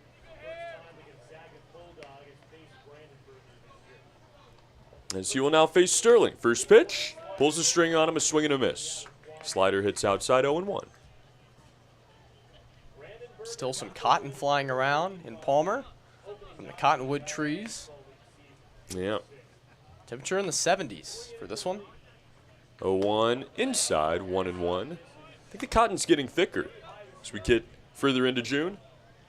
Yeah, it flies around everywhere, flies in everywhere, inside at this point is it just twirls around. Pickoff attempt, a good one. From the side, Wander. Runner is back, though. R.J. Elmore starting to stretch in the Miners bullpen. Might see him again tonight. One perfect inning last night. Brandon Berger's pitch is swung on and roped out to right field. Long run, and on a short hop, it will be fielded by Trey Triolo. A 2-out base hit, the first of the inning, and now runners on first and second. A little 2-out rally here for the Pilots. Pilots will have another opportunity with a runner in scoring position. They are 0 for their first 20 against the Miners. Haven't been able to come through with men in scoring position. 0 for 20. Wow. Cole Fontenelle is going to try to change that. He struck out and walked in this game. 0 for 1. Turns around and bats right against the lefty. And the lefty, Brandon Berger, is going to miss away. Fastball outside, 1-0. Don't see too many switch hitters in the Alaska Baseball League this year. Fontenelle, one of them. I really don't. A rarity on display. 1-0, 1-1. Called strike there. Brandon Berger in his 4th appearance tonight. 10 strikeouts on the season. The 1-1. Misses low, now 2-1. This is when the Pilots have been able to flip a switch as far as batting average with runners in scoring position. 293 in innings 6 through 9. As they hit under 200 with men in scoring position, innings 1 through 5. The pitch. Swings at it. Lines it down the right field line. It will drift foul into the bullpen. That'll make it 2-2.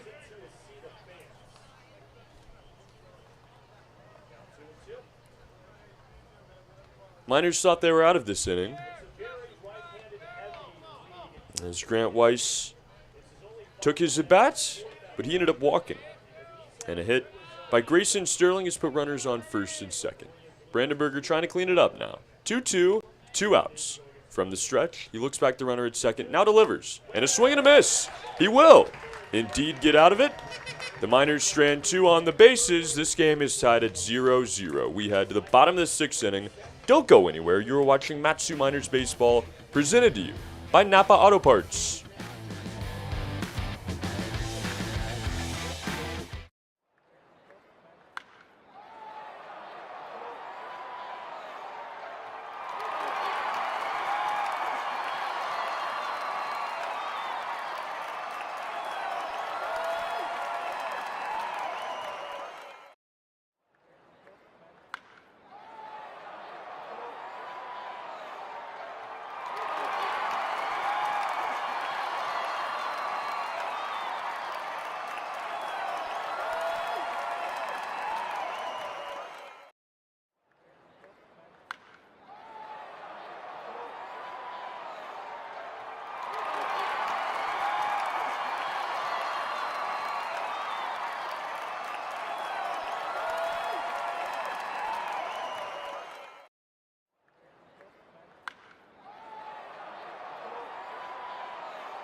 The Miners will come to bat here in the bottom of the 6th inning. Your score 0-0. Casey Sinceri will lead it off. Blake Avila will start on deck. And then we will see Steven Lancia, the catcher tonight, in the hole. As they will set square off against Lucas Braun, the righty, the starter tonight, who has looked absolutely stunning to this point. The first pitch. Fastball, called strike one. Looking to get through 6 scoreless innings once again. As Martin asks what time it is in Alaska, 8:30. Alaska daylight time at the moment. Probably doesn't look it. Sun's out for a while here. Looks like it's about 3. 0-1, swing and a miss. Now 0-2 on Sinceri. Sun's out longer than it will be any other day of the year tonight. We hope if you're here in Alaska, you're taking advantage of it. Thank you for joining us for this broadcast. Go hit a hike, maybe some kayaking. I don't know what the case, but go do something with all the sunlight tonight. And now the 0-2. Pokes at it, check swing, but enough for the strikeout. Now 1 away quickly here for the Miners in the 6th. That at bat by Casey Sinceri is truly showing the people watching at home how good Lucas Braun has been tonight. Sinceri hasn't looked silly at the plate very many times this year. He's hitting over 300 coming in. He didn't have a clue in that at bat. Fanned at a changeup, a half-hearted swing there, 3 pitches, and he sat down. Braun has been dynamic in this game as he continues in the 6th. The first pitch to Blake Avila. A low called strike one. Miners trying to get something going in this game. Every time that their bats have been held down, for the most part, they found a way at some point. Pilots have had their number in these low-scoring games. So that's called strike 2 now. 0-2. We'd seen the 5th inning these last couple days be the big one. And now in the 6th, still no score. If the Miners can take the lead in this game, they'd feel pretty good. So far this year, they haven't surrendered a lead past the 5th inning. 0-2. Misses away now 1-2. Haven't surrendered very many leads at all. Only lost 2 games so far, but even the games that they've won, that they didn't lead at all times, typically didn't give it up. After getting it, 1-2. Misses away now 2-2 the count. They haven't necessarily jumped on teams and scored first in that many games, but when they've gotten behind, they've been able to come back, get ahead, stay ahead. The winning formula thus far for Matsu. Blake Avila has certainly had that formula. The 2-2. Well, maybe not there. Called strike 3 as the slider drops in. Lucas Braun is doing things that we haven't seen from anybody so far this season. How he's had the length on his start today, and the stuff has been impeccable. 6 strikeouts now for Lucas Braun, who's trying to match his teammate Xavier Martinez, who 5 days ago stifled the Miners' bats, went 6 innings, only allowed 1 hit, walked 1, struck out 3. The Miners trying to figure out what to do here. Steven Lancia is going to have to wait a pitch as he takes a strike.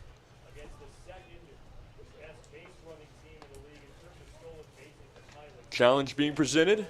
It's felt easy so far, Howie. Out to 11-2 now. 0-1. Is another fastball, another called strike. It almost seems as if Braun is getting better as this game goes on. If Lucas Braun can get through this inning, the Miners will have been held scoreless for 17 straight frames against the Glacier Pilots. The 0-2 now. Pokes at it, grounded it short. Gloved, throw, in time, and that will indeed be the case. Howie, 17 consecutive innings of scoreless baseball for the Miners against these Glacier Pilots. Let's hope that changes as we head to the 7th inning. Don't go anywhere. You are watching Matsu Miners Baseball on YouTube, presented to you by Napa Auto Parts. 4-0.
This game turns over to the 7th inning as I now will turn it over to Howie Boxley to take you through the final 3. Howie, a scoreless game, a great one tonight, and more to come.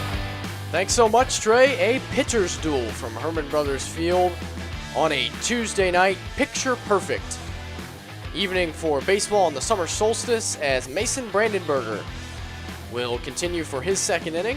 Squaring off against Lance Gardner. There's a slider, a pretty one right over the heart of the plate for strike number 1. Chandler David started for the Miners, 5 innings, 2 hits, no runs, 3 walks, 5 strikeouts. 0-1. Outside, Lucas Braun is through 6 scoreless innings. He's scattered around 4 Miners hits. This has been a fun one, Howie. We've seen all kinds of pitching in this game. Not a lot of offense, of course. 1-1. Grounded foul. It's a ball and 2 strikes now, the count on Lance Gardner. Sometimes these are the most fun, though, when you get to see 2 guys go out there and dominate their craft, as we've seen from 3 different guys tonight. Brandenburger toes the left side of the rubber and brings the 1-2. Just missed outside. That was a corner that David was getting. Yeah. Brandenburger, not so much. I'm not sure if it's the different sidearm motion, but he is not getting that outside corner to the righties from Levante Palmer. 2-2. Swing and a pop-up behind the second base bag. It'll be the shortstop, Pano, who makes the catch for out number 1. What's that one called, Steve Lindsay? That's right. Can of corn, 1 out. And we have to give a shout-out. As we go back to the comments section here, Riley Turner, Jacob's girlfriend, tuning in with us tonight. He told us today she watches every game. An excellent supporter of Jacob and this Miners squad. Thanks for being here tonight. As Mason Brandenburger, the next in line of dominance for the Miners. Might just take 1 run to win this one. We've seen the story before between these two. Logan Galena bats and gets hit with a first pitch. He'll take first with 1 out. I don't know about you, Howie, but I don't think I've ever seen a season where so many guys are hit with baseballs on either side. Yeah, a lot of hit-by pitches. We didn't see very many early on in the season, but here lately, a lot of plunks, and luckily no one injured to this point. That was an off-speed pitch that clipped Galena. He will gladly take the base and take a healthy lead off first. Nick Sorelli holds him on. Troy Harding will bat. He's popped out to the catcher and walked. Takes outside for ball 1. Yeah, maybe the motion, as you alluded to, Howie, it might be just the zone in general. It seems like it might have gotten a bit tighter as this game has gone on. Troy Harding, the youngest player on the Glacier Pilots team, is a pickoff attempt here, and back with a headfirst dive is Logan Galena. Attends Los Angeles Harbor College, where he hit .361 this year, originally from Long Beach, California. 9 doubles, 4 home runs for Harding. 1-0. Caught the outside corner, 1-1. A lot of West Coast presence in the Alaska Baseball League. Of course, that is the coast that is closest, still pretty far away, though. Yeah. Gonzaga, a lot of California schools, and a 1-1. Swing and a miss. Do you think we're considered West Coasters right now? I mean, we are on the West Coast of the same body of land. I don't think so. I think we're considered insiders since we're in Alaska. That's true. Just want one nickname at least. Everybody else is just outsiders, Trey. Yeah, that's what we heard from the jump. That's harsh. Pickoff attempt here. They just don't get what it's like to shovel snow out of the door every 30 minutes in the winter. And quite frankly, neither do we, and I'm happy Not for at that. all. Not at all. I'm glad we don't. We just take the beautiful summer up here in Alaska. 1-2. Fouled away. It's just remarkable how rough things get in the winter months. Of course, we have 20 hours of sunlight now, which means they only get 4 come the winter solstice. The temperatures drop well below 0. It snows all over the place. And it just sounds miserable. 1-2. Strike 3 called. Pretty pitch by Brandenburger. 2 down. We're seeing that corner still get the call, which is interesting. We saw pretty wide strike zone this first 3 innings. But Palmer kind of leaning to his left a little bit there. We'll see if Lucas Braun continues on in the bottom of the 7th when the Miners will send up Sorelli, Rose, and Triolo. Right now it's a scoreless game. There is a righty working down the left field line. 6 might do it for Lucas. If so, a marvelous performance for the Glacier Pilots starter. Ali Camarillo bats. Takes low for ball 1. Camarillo, a double, and a strikeout. Health is the most important thing to these coaches. In most situations, not all, but health is typically the concern when you talk about length of a start. It's unfortunate because I think some of the starts. 1-0, swing and a shot up the middle. That's going to get down for a hit. Camarillo is 2 for 3, and the Glacier Pilots have another man in scoring position. 2 on, 2 out. A nice base hit there for Ali Camarillo, but it would be so interesting, Howie, to see some of the starts if these guys were allowed to go as long as they could. That's exactly right. It's summer baseball, trying to get in reps and improve the repertoire, try some different arm angles, try to learn some new pitches. But there's no reason for anybody to pitch 110 pitches in the Alaska Baseball League. No. As Caden Kendall bats, takes low for ball 1. Kendall 0 for 3. 3 groundouts to 3 different position players. 1 to second, 1 to short, 1 to third. 0 for 21 with runners in scoring position against the Miners now. As that one misses off the plate. Brandenburger really not happy with not being able to get that outside corner. $2 burgers, folks. $2 burgers. Well, how about that? $2 burgers. Hey, that's pretty good. 2-0.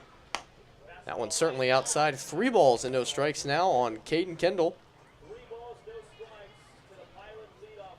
Not a bad price for some burgers. The Miners can't buy a run, though. Ben Newton on deck, 3-0.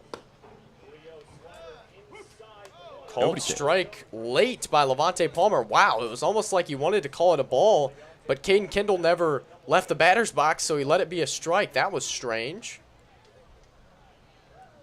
3-1. Swinging a shot out to right field. That is going to send Avila back. He's not going to get it. It's over his head and off the wall. 1 run comes in to score. Being held at third is Ali Camarillo. The Anchorage Glacier Pilots break through here in the 7th. An RBI double by Caden Kendall and a 1-0 lead. That ball just kept drifting. It looked like Triolo had a beat on it from the jump. Did a nice job to feign it at least. Kind of stuck his glove up there to hold the runners, but kept drifting. No wind tonight. If you can see our center field flags, not blowing in any direction. That one just had some lift on it. Might be the night for Brandenburger. Tyler LeBrun out of the dugout to grab the ball from Brandenburger, who is suddenly in line for the loss. We'll see if he takes the ball from him. Hasn't done it just yet as he meets with the entire infield. And sorry, go ahead, Howie. Might let Brandenburger continue in this one. I guess he will. So LeBrun out to talk with Brandenburger, does not grab the ball from him. He will continue.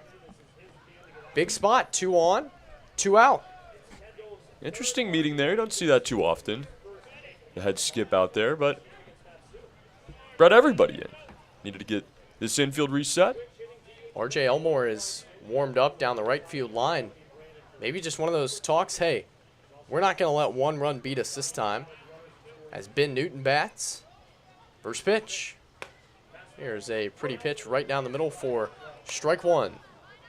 Yeah, some late calls from our home plate umpire tonight, but as long as it's correct. I want another one. A 1 to Newton. Drops in low for ball number 1. Steve Lindsay back again, asking how much truth to the mosquito hordes up there. Couldn't even put it into words. Cannot explain how many mosquitoes. Bring the off. Yes. 1-1. Swung on, grounded up the middle. Josh Pano had Newton played perfectly, and his throw is in time to end the inning, but the scoreless game is no more. An RBI double by Caden Kendall. It's time to stretch things out at Herman Brothers Field. Glacier Pilots 1, Miners nothing, as you watch Matsu Miners Baseball on YouTube, presented by Napa Auto Parts.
Miners suddenly trail in this game as the Glacier Pilots have produced a 2-out run thanks to a double by Caden Kendall. Lucas Braun's night is over. 6 scoreless innings for Lucas, who gives way to the 5'10", 185-pound right-hander Zane Barnhart. Zane Barnhart out of Hillsdale College, originally from Medina, Ohio. Pitched pretty well at Hillsdale this year. That's in Michigan. A 2.21 ERA over 16 appearances. Saved 6 games. 16 hits, 10 runs, 10 walks, 32 strikeouts. Goes to work on Nick Sorelli and delivers a fastball strike over the outside corner. It's going to be a switch up from what we saw out of Lucas Braun. Slightly different stuff here. 0-1. Tried a curveball that missed outside. 1 ball and 1 strike. Bit of a different delivery for Zane Barnhart. Yeah, much different slot, and you're going to see a lot more off speed, as you saw there. 1-1 from Zane. Curveball. This one finds the mark. 1-2. Went to Highland High School. He's a junior. And he strikes out a lot of batters throughout his career at Hillsdale. 1-2. Fastball. Right on by. Right on cue. He strikes out his first man in Nick Sorelli. In his career at Hillsdale College, he is averaging 14.24 strikeouts per 9 innings. That's more than 1 per inning, Trey. Yeah, he has really been dominant in his time over there at Hillsdale. And in a league like this, when you don't face guys that often, maybe only 3-4 times a year, your stuff plays. Nathan Rose bats. There's a slider strike. Strike after strike for Zane Barnhart as the Miners haven't scored in 17 frames against the Glacier Pilots. 0-1. Fastball that stays high. What do they have to do to break through here, Trey? Just continue to play your game. We've seen the Miners trail in half their games, at least this season. Late offenses come. 1-1. Swung on and hit out to short. Played on 1 hop by Ali Camarillo. A strong throw and a really good play by Ali at the shortstop position. Yeah, a whole lot going on there, Howie, is Camarillo had full extension dive in the middle of that play. Never seen it for a routine ground ball. Might have slipped. Might have thought he needed it. Maybe misplayed it off the first stop. Not quite sure, but he goes full extension on the turf. Somehow able to get up and still deliver a strike there. Trey Triolo will bat. Miners down to their final 7 outs. Triolo has struck out and grounded out. First pitch to Trey. Drops inside for ball 1. This could be the at-bat I alluded to at the beginning of this game. Just something. Hard base knock. Whatever it takes to get some confidence. 1-0. Outside corner. Pretty pitch by Barnhart. Already has a pretty cool name. Kind of look at the 9th inning here. Or just the 8th inning. 1-1. Swinging a fly ball into center field. Caden Kendall will camp under that and put it away. It's a breezy inning for Zane Barnhart. 3 up, 3 down. On to the 8th we go. Glacier Pilots 1, Miners nothing. As you watch Matsu Miners Baseball on YouTube, presented by Napa Auto Parts.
We are already to the 8th inning Miners trail 1-0. R.J. Elmore into the game for Mason Brandenberger, who works 2 innings, and so far he's given up the only run in this game.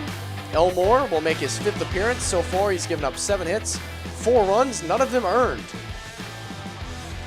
Yeah, R.J. Elmore, one of these guys that he's kind of been the glue of the bullpen, if you want to call it that. He's been brought in a less consistent role than maybe a guy like Cole Towson or Liam Hatakanaka. But he's been effective when he's been in, and he's really starting to turn it on as of late. 3 walks and 6 strikeouts so far for Elmore over 5 innings. Saw him in last night's game 2. First pitch to Grant Weiss. Grounded to third. Backhanded by Steele. Long throw. Dug out by Nick Sorelli. Good play by Jacob Steele to get the ball out of the glove quickly for out number 1. What a play by Jacob Steele at the hot corner tonight. And I think the hardest part about that play maybe isn't even the throw, it's the timing of it. He knew he had to get that ball out immediately. That's not an easy throw to make. Elmore worked 1 inning in yesterday's game. 3 up, 3 down. Steven Lancia giving us a smile there for the camera. He's had a good game, throwing out 2 base runners, and will get at least 1 more chance at the plate in this one, as that pitch misses inside to Grayson Sterling, the left-handed hitting right fielder. Elmore into the windup in the 1-0. Called strike over the outside corner. Elmore's working quick tonight. Everybody's working quick tonight. Chandler David looked like he was shot out of a cannon through his 5 innings. 1-1. Outside 2 balls and a strike. Grayson Sterling 1 for 3 in the game with a strikeout, a ground out, and a single.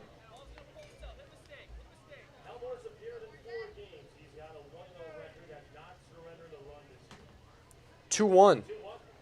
Swing, a shot into right field. That's a bullet by Grayson Sterling and a 1-out hit here in the 8th.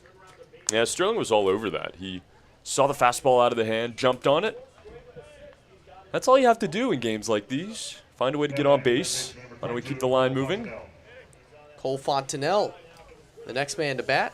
McClellan Community College for Cole, where he plays for the Highlanders in Waco, Texas. Batted .377 this year.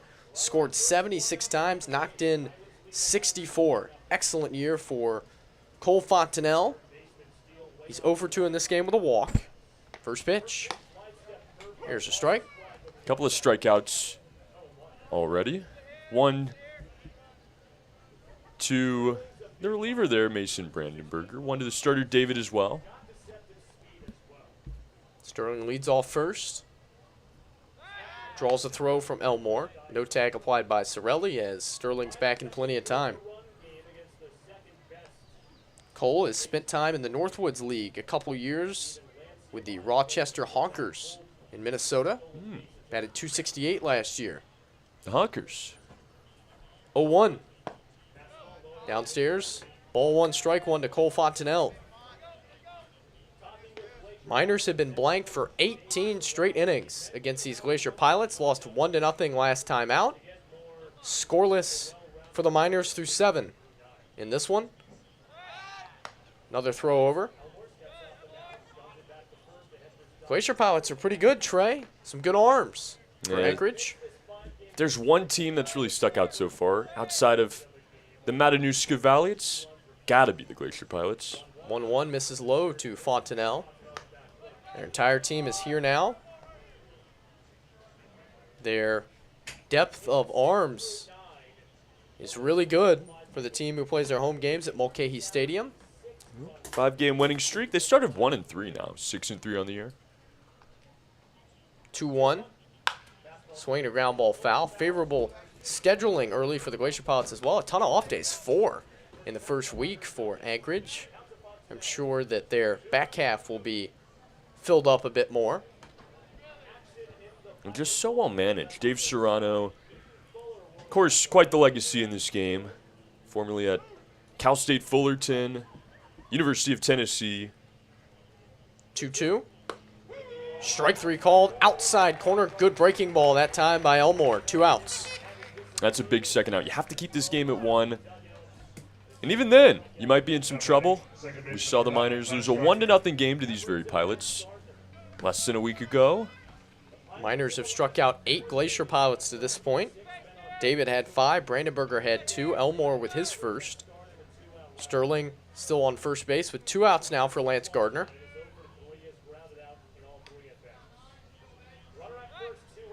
Pickoff attempt here. Back with a dive is Grayson Sterling.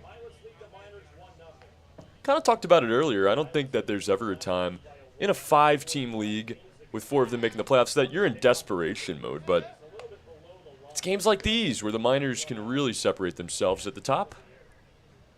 First pitch to Gardner. Slider that stays down and in. Nobody loosening down the right field line. Townsend stretching out a bit as he hopes his team can get the lead, and he would try to pick up his 3rd save of the year. Sun behind the clouds now on the 1-0. Up and in. I just can't stop thinking about Liam Hadakanaka and his effort on Sunday. Without him cleaning that game up, coming in the 2nd inning, and a guy that struggled himself before that appearance, if he doesn't go 5 and save this bullpen, who knows what it looks like right now. 2-0 is a fastball right down the middle. Played 9 games in 8 days. You need appearances like that. It's just a dazzling performance by Hadakanaka. Asked him if his arm was feeling any better today. He said, we'll see. Probably needs to rest it for at least another day or 2 before we see him again. Threw a ton of pitches. Pick off. They got him over at first base. R.J. Elmore finally catches Grayson Sterling napping and picks him off to end the inning. To the bottom of the 8th we go. Miners looking for some offense. They trail the Glacier Pilots 1-0 as you watch Matsu Miners Baseball on YouTube, presented by Napa Auto Parts.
Tailgating, speeding, and darting between lanes, that'll get you noticed and ticketed by police.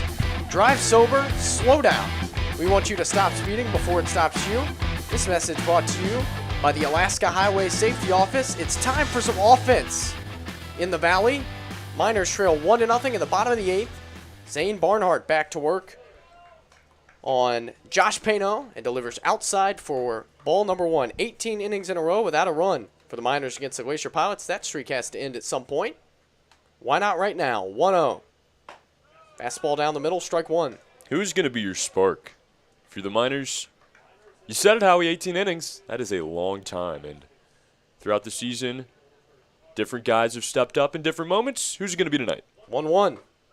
Fastball down the middle, strike 2.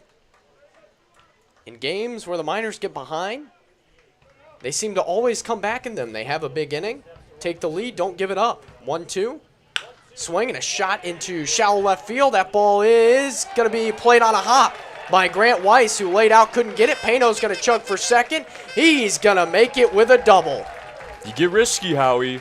Sometimes it can really hurt you. That time the left fielder, Grant Weiss, lays out for it, unable to make the catch. And already in this game, we had seen the center fielder Kendall lay out for a ball and trap it in his attempt. I think Weiss thought he was going to have the same luck there, but good on Josh Payno for noticing that that ball was not trapped. It went under the glove. Still playable for the center fielder Kendall as he backed it up, but that split-second decision allows an extra 90 feet and a runner in scoring position. And hey, guess what? That's the tying run there. Keep running until they call you out. Jacob Steele, the batter, that sets up perfectly for the Miners to bunt with the top of the lineup coming up. Corners in for the Pilots. They are thinking the same thing. The pitch. Taken upstairs. No sign of a bunt from Jacob Steele. We will see how the Miners play this as the first baseman Galena backs up a bit now. Watson checks his runner at second to Josh Pano. He would love to wave him around to tie the game. Another hit for Pano. Barnhart brings the 1-0. Swing and a miss. Steele swinging away in this situation. 1-1 now. We've seen him show bunt probably more than any other Miner, and a chance to get the tying run within 90 feet for Carter Young. Maybe you try to hide it within the at-bat. You wait a little bit. It's interesting. Barnhart steps off. Fast runner in second of Josh Pano, who, as Trey mentioned, has 2 more hits tonight and a batting average over 400 now.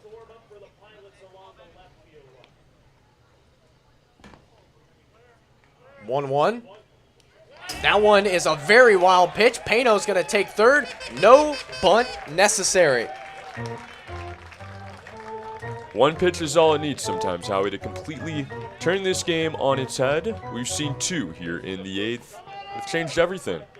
That pitch was way high by Zane Barnhart. No chance for Harding. Tying run at third base now.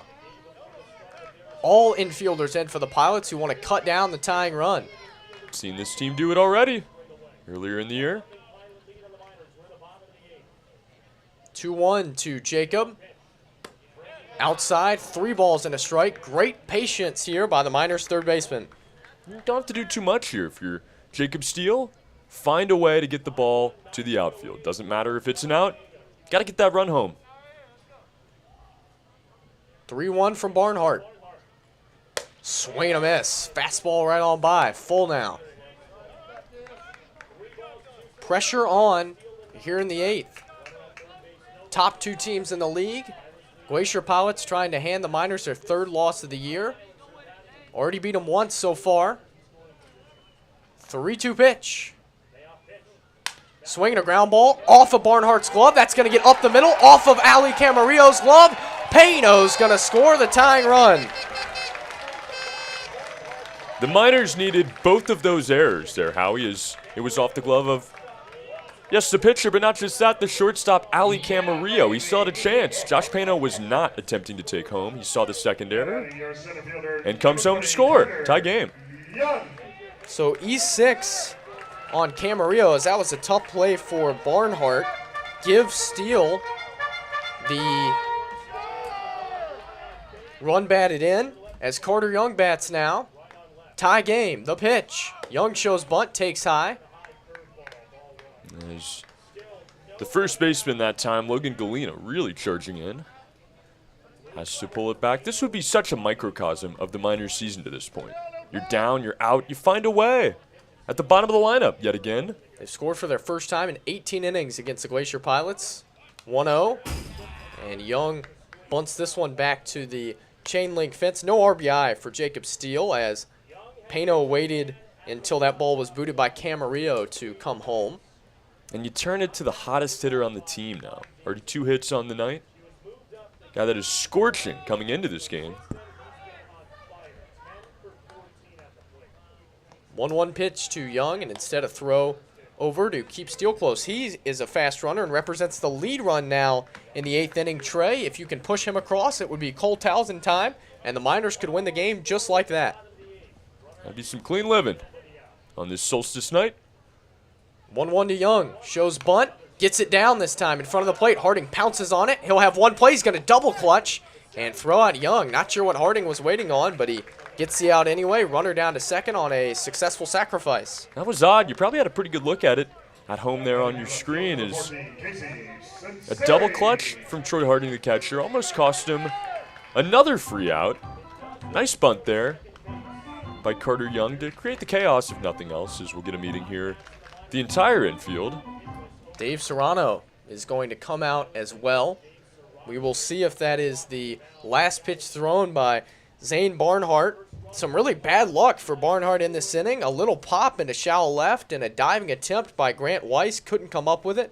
Good hustle by Josh Pano to reach second base. Led off the inning with a double. A wild pitch allowed Pano to reach third.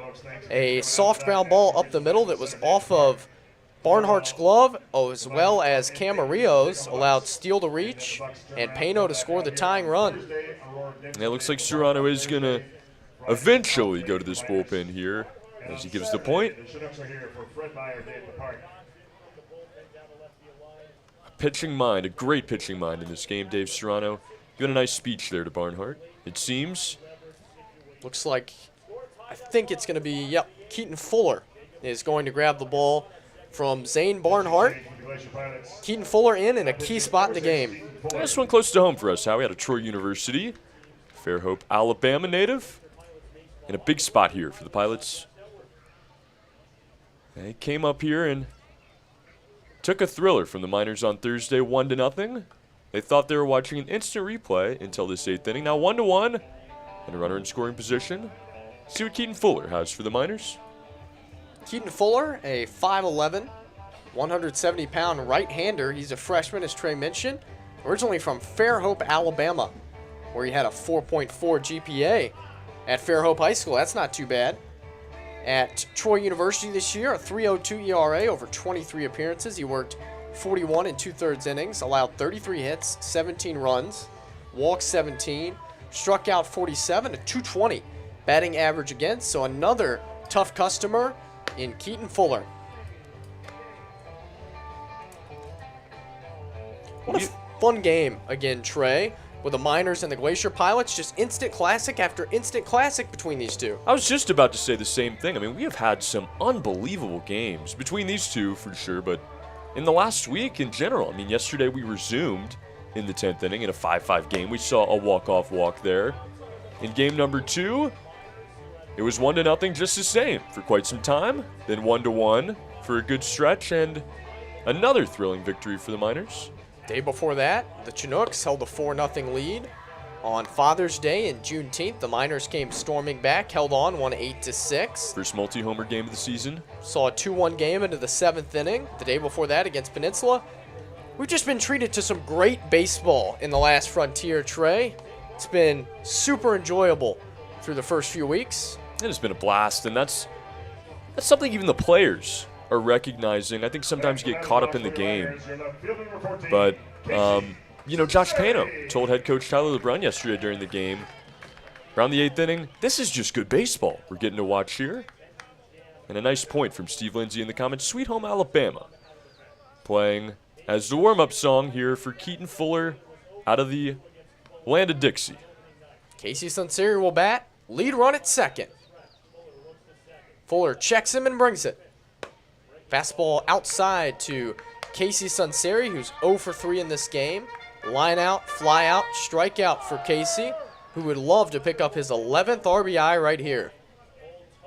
Steele, the runner on second, reached on an E6, advanced on a sacrifice. 1-0. Swing, a ground ball out to short, fielded by Camarillo. Runner to third, fast runner, but a good throw by Ali. Will peg Sunseri for out number 2.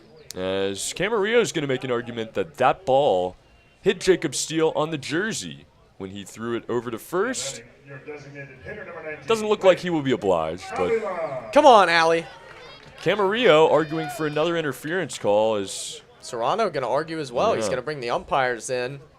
we've seen so many this season. We really have, in a situation that this would be just a massive overturn with Blake Avila coming up, lead run at third base. I mean, come on, guys.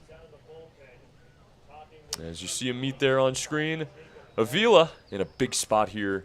And you see the veteran leadership by Dave Serrano just to call the meeting. You give your team a chance. I mean, it's a good move by Dave. You give your team a chance. If this is overturned, Jacob Steele's out, inning over, on to the 9th in a 1-1 game. Yeah, that's where it counts to have a guy like Serrano. Head coach Tyler LeBrun manages his team perfectly. He's been here for 5 years now, does an unbelievable job, but you know, there's nothing you can do to make up 25 years of experience at the college level in the Power 5. Runner's still called safe at third. Jacob Steele ruled safe as Tyler LeBrun was out to the edge of the gravel and the grass, and he was probably going to be sprinting if Jacob Steele was called out right there. So we will get the matchup between Keaton Fuller and Blake Avila. Lead run on third, bottom of the 8th inning, 2 outs in a 1-1 game.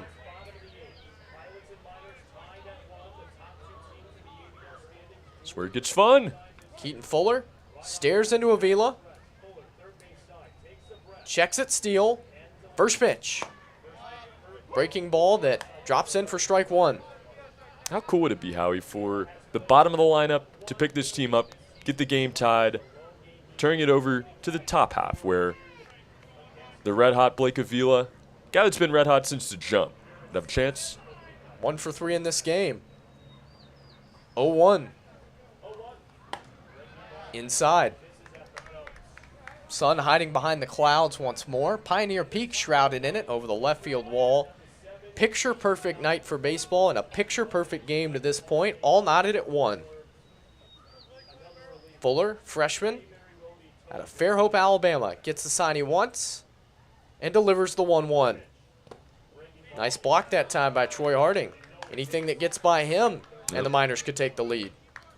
So much territory behind home plate. It would be detrimental. Avila with a deep breath. Gathers himself and digs back into the left-handed batter's box. Waves the bat around his left shoulder and awaits the 2-1. Swinging a ground ball, foul pass first. Avila has been almost strictly a pull hitter to this point in the season. Seen him go the other way a few times, but if I'm on the mound right now, probably not throwing him anything on the inner half. Played straight up is Blake Avila by the Glacier Pilots infield. 2 balls, 2 strikes, 2 outs. Lead run on third. The pitch. Swinging a ground ball foul off the end of the bat. Avila just got enough to stay alive. Avila really gets up on the plate. Had a nice conversation with my dad earlier in the week. He made a good point. A lot of times in leagues like this, you'll see guys crowd the plate. They're not used to the pitchers. They don't want to give them that outside half. Fuller steps back up off the mound. Tries to get his footing. Toes the right side of the rubber. Steps off again. Stares down Harding as they try to get on the same page in a key spot. Gets that right foot back in the divot. Stares down Avila. Sets.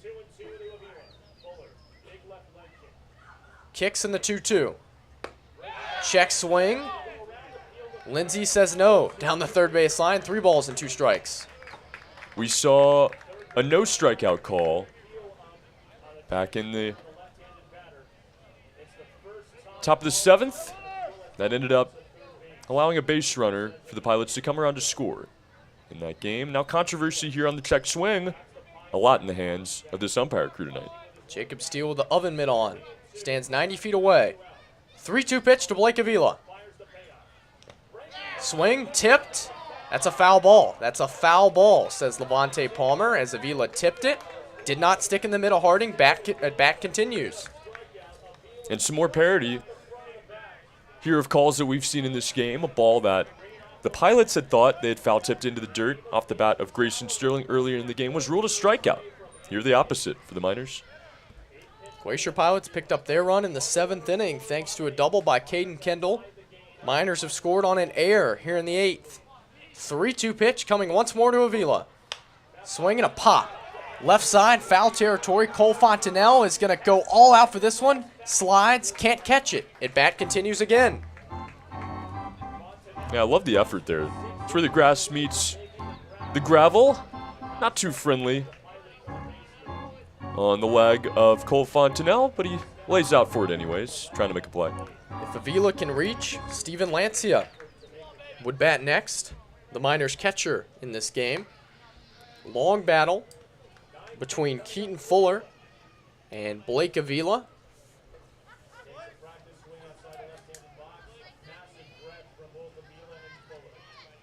Avila back into the left-handed batter's box. 1-1 game.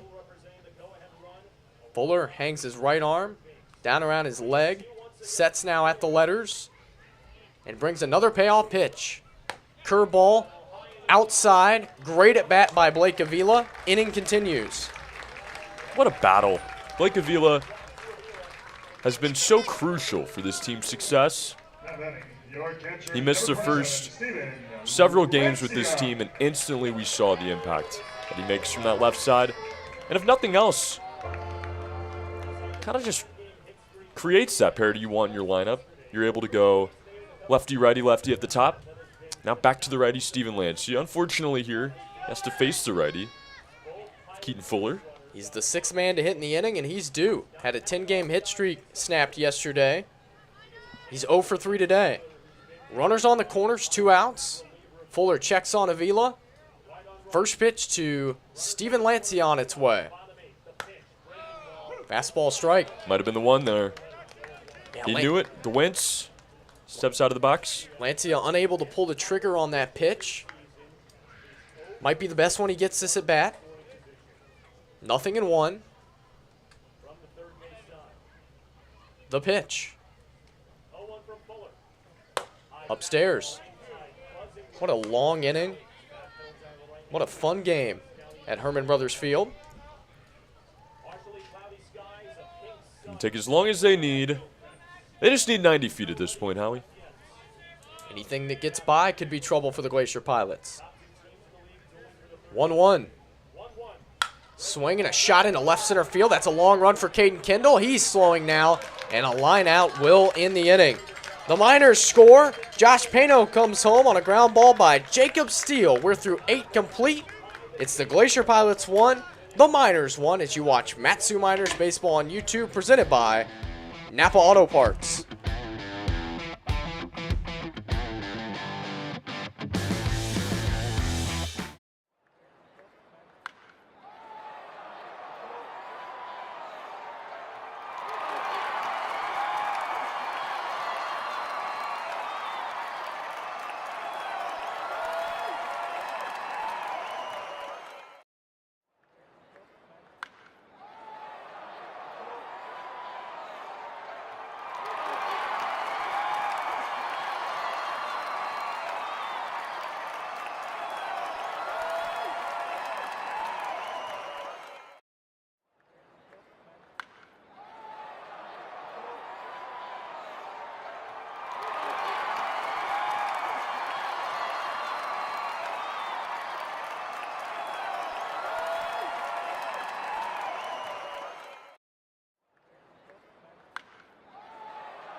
Top of the ninth, Glacier Pilots 1, Miners 1, and the Miners closer, Cole Towson, will come into the game to try to keep the Glacier Pilots right where they are and send the Miners to the bottom of the ninth, where they will try to walk things off. 6th appearance for Cole Towson. So far, he's only allowed 1 hit, 1 run, 4 walks, 4 strikeouts, a 1.61 ERA for the Wharton College product, Cole Towson. Cole Towson has been one of my favorite pitchers to watch this season. Electricity out of the hand. He has earned this closer role, as his stuff certainly lines up with it. All he needs to do, 3 outs. Get the Miners back to the plate, as they will have to walk it off to win this game in the ninth. The plane flying overhead for us. Yeah, that's not an added sound effect over there, is it, Trey? That's a real plane overhead. A Bush plane. As the sophomore from Tomball, Texas, will square off with not Lance Gardner. It's going to be a pinch hitter. It's going to be Sean Montoya on here in the ninth inning to pinch hit. Another guy we got to see on opening day. Left-handed hitter Sean Montoya, as Dave Serrano is trying to pull out the stops here. It'll be right on left, Towson and Montoya. First pitch to Sean. Curveball that stays high. Fastball, curveball, changeup. The arsenal for Towson, 88-91 on the fastball. He loves throwing that curveball. He'll throw an occasional change. 1-0 to Montoya. Swing and a miss. Fastball and a good one. Must have been the scheduled ninth inning fly over there. Love to see it. Yeah, why not? In a 1-1 game. Brilliance by Lucas Braun and Chandler David, who started. Game in the bullpens now. 1-1. Fastball strike. Good pitch by Cole Towson. The confidence level that the Miners will feel if they win this game. You come back in game 1 yesterday. I know that was a long time ago, but they did have to come back to tie it at 5 to force that extra inning. They ended up winning it. They come back again in game number 2 after coming back on Sunday. I mean, this is unreal. 1-2. Poke down the third base line. Foul ball. Montoya just missed extra bases. I didn't know your aunt was a fan of the San Francisco area. Go Niners. Yeah. No, she corrects it. Go Miners. Love to see the energy here in the 9th. Go Niners as well as Mitchell, her son, fan of the team. 1-2. Strike 3 outside corner. Pretty pitch. Nothing Montoya can do with that. 1 up, 1 down here in the top of the 9th. You know, in a different game with a different home plate umpire, maybe that's not a strike. And Montoya, kind of the victim there of not understanding the strike zone. You go to pinch hitters late in the game, that's something that they don't have the advantage of knowing. Got the best of them. 9th strikeout of the game for the Miners, first by Towson. Logan Galeno will bat. He is 1 for 2 in this game. Strikeout double, he's been hit, and he scored the only run for the Glacier Pilots. Back in the 7th. First pitch. Fastball strike. Man, Towson looks good. Towson's one of the nicest guys I've ever met. And when he gets on the mound, he just flips that switch. I mean, look at his face. Aggressive. Intimidating. Bringing it here in the 9th. Righty brings the 0-1. That fastball got away from him. Towson really is always a smile on his face. Loves to talk with you, but I would not love to be in the batter's box right now. 1-1. Curveball knuckled. Little pop on the left side of the infield. Jacob Steele, the third baseman, grabs that for out number 2. Calm, cool, and collected again there from Mr. Steele. It's so fun to hear the crossover of even teammates that play each other throughout the college season. Even guys that faced off in high school. I can't remember exactly which position player it was that was talking to Cole Towson the other day, kind of having a group conversation. They were talking about the time they faced each other in high school. And it is another pinch hitter here for the Glacier Pilots. Oliver Brown grabs the bat. Serrano trying to do all he can. I think it might have been Cade Manning he was talking to. Cade Manning, when asked how the at-bat went, said, well, he got the best of me in that one, but I'd love to face him again here at some point in practice. Looking ahead to the bottom of the 9th inning, Nick Sorelli, Nathan Rose, Trey Triolo due up. If Towson can get one more out, they need 1 run to win. Pitch to Oliver Brown. Swing and a miss. Change up that time. Everything working here for Towson. I've already seen 2 walk-offs this season by the Miners. Although, Howie, they were literal walk-offs. Both walks. 0-1. Fastball, pretty pitch, nothing in 2. Towson can do whatever he wants to Oliver Brown now. This cannot be easy for Brown, who's been cold, coming off the bench. He's a changeup, a fastball.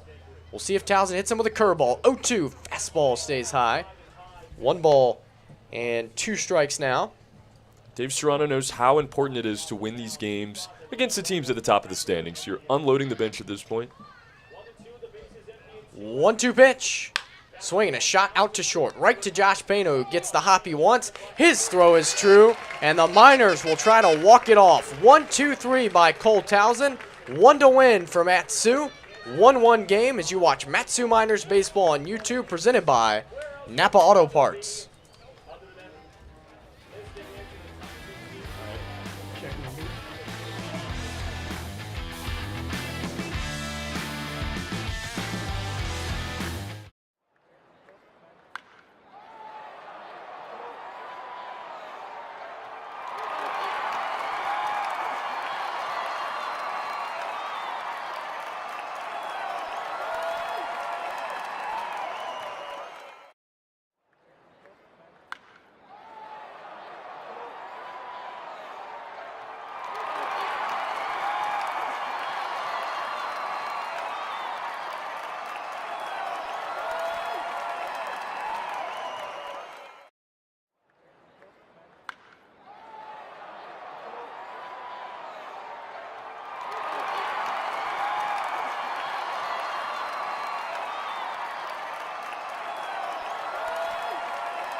Bottom of the ninth, and a chance to walk off for Matsu. A couple of defensive changes to quickly tell you about. Lance Gardner was pinch hit for last inning. He was playing second. Alex Seguin off the bench to fill that role. Tom McCaffrey will be the new catcher, as Troy Harding was also pinch hit for.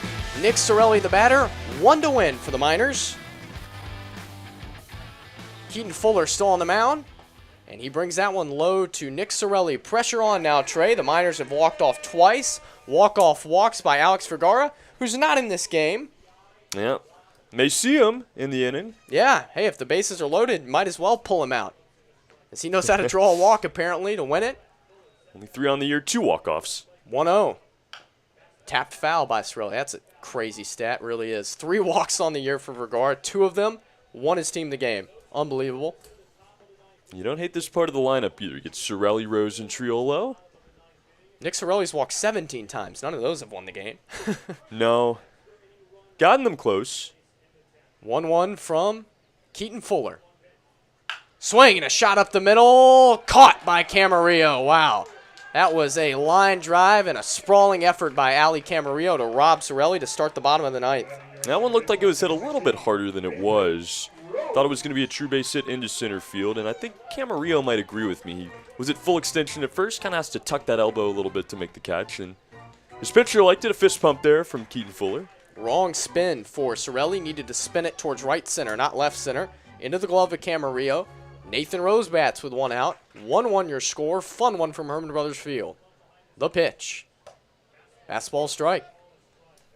Yeah, this has been such an exciting game. It's been low scoring. It's been intense. But what can you do to get a runner home? Cade Manning on deck for the Miners. He might pinch hit for Triolo. 0-1. Outside 1-1. Both managers playing chess here late in the game. You'd love the power in Cade Manning if you could get him up.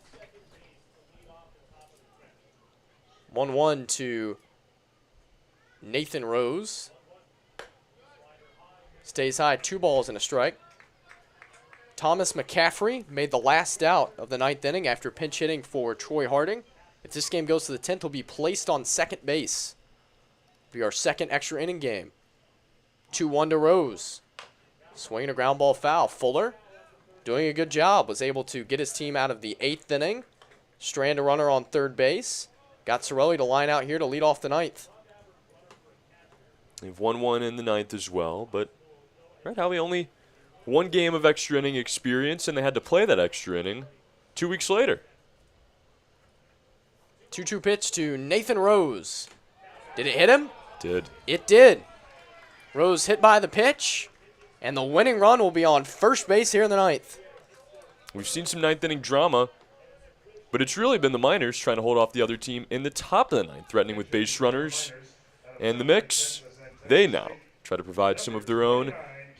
Cade Manning, a guy that very humble about this opportunity. We spoke to him today.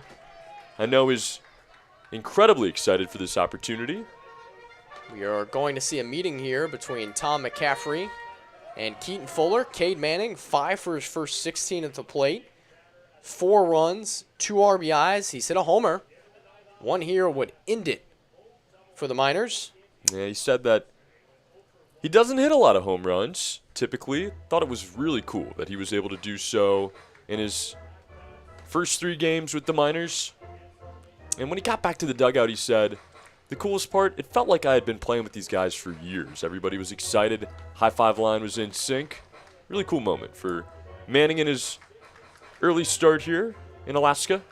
Miners have the runner they want on first base. Nathan Rose was the pinch runner in yesterday's game that tied the game at 1. Miners ended up going on to win that game 2-1 in game 2 of the doubleheader. He's fast. Good lead over there, held on by Galena. First pitch to Manning. Up and away, looked like a pitch out, probably scheduled between McCaffrey and Fuller during the meeting. Yeah, it's not a bad idea, too, when you have a hitter that has just entered the game. He's looking to be aggressive, looking to get a taste for what it's like to face Fuller. Doesn't even get to see one. 1-0 pitch to Cade Manning. Good cut, fouled straight back. It was true if he could have gotten a little bit more wood on it.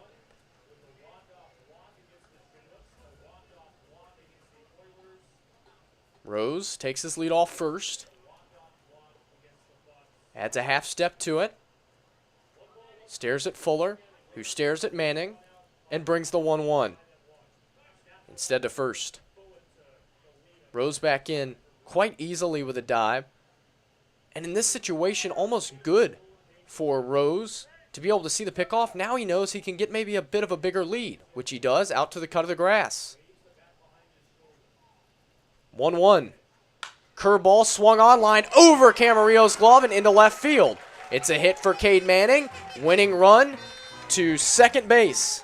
Really nice effort there by Ali Camarillo. Would have been 2 web gems in the inning. Instead, it's a runner in scoring position for the Miners as they try to walk it off. And hey, how about this, Howie? Just a guy that's hitting over 400. The only one on the team now steps in. Another substitution. This time it's going to be a pinch runner for the Miners. Alex Vergara burned off the bench. He'll pinch run for Cade Manning over at first. Interesting move. Yeah, these Pilots got the Miners last week with a pinch running decision. Though you understand the decision, if the game goes to the 10th, Vergara would have to come out anyway to play the outfield. Might as well get his speed just in case Nathan Rose is forced out here. Chess, not checkers here, Howie. The batter, Josh Pano. Winning run on second. It's Nathan Rose. 1 out. Fuller stares in. Comes set. First pitch to Josh Pano. Check of the runner. Here it comes. Swing and a fly ball down the right field line. That's a foul ball. This is the bottom of the ninth. This is a 1-1 game, and the Miners have a runner on second base. Still playing this a very calm manner about him. Never seen anybody get too anxious. Next man up. They've been here before. A 1 pitch from Keaton Fuller.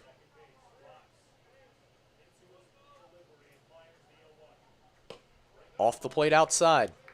Pano's just shown such great patience early on in the season. He's 2 for 3 in this game. He scored the lone run for the Miners. Single, double, 7 doubles on the year. 1 here, game over.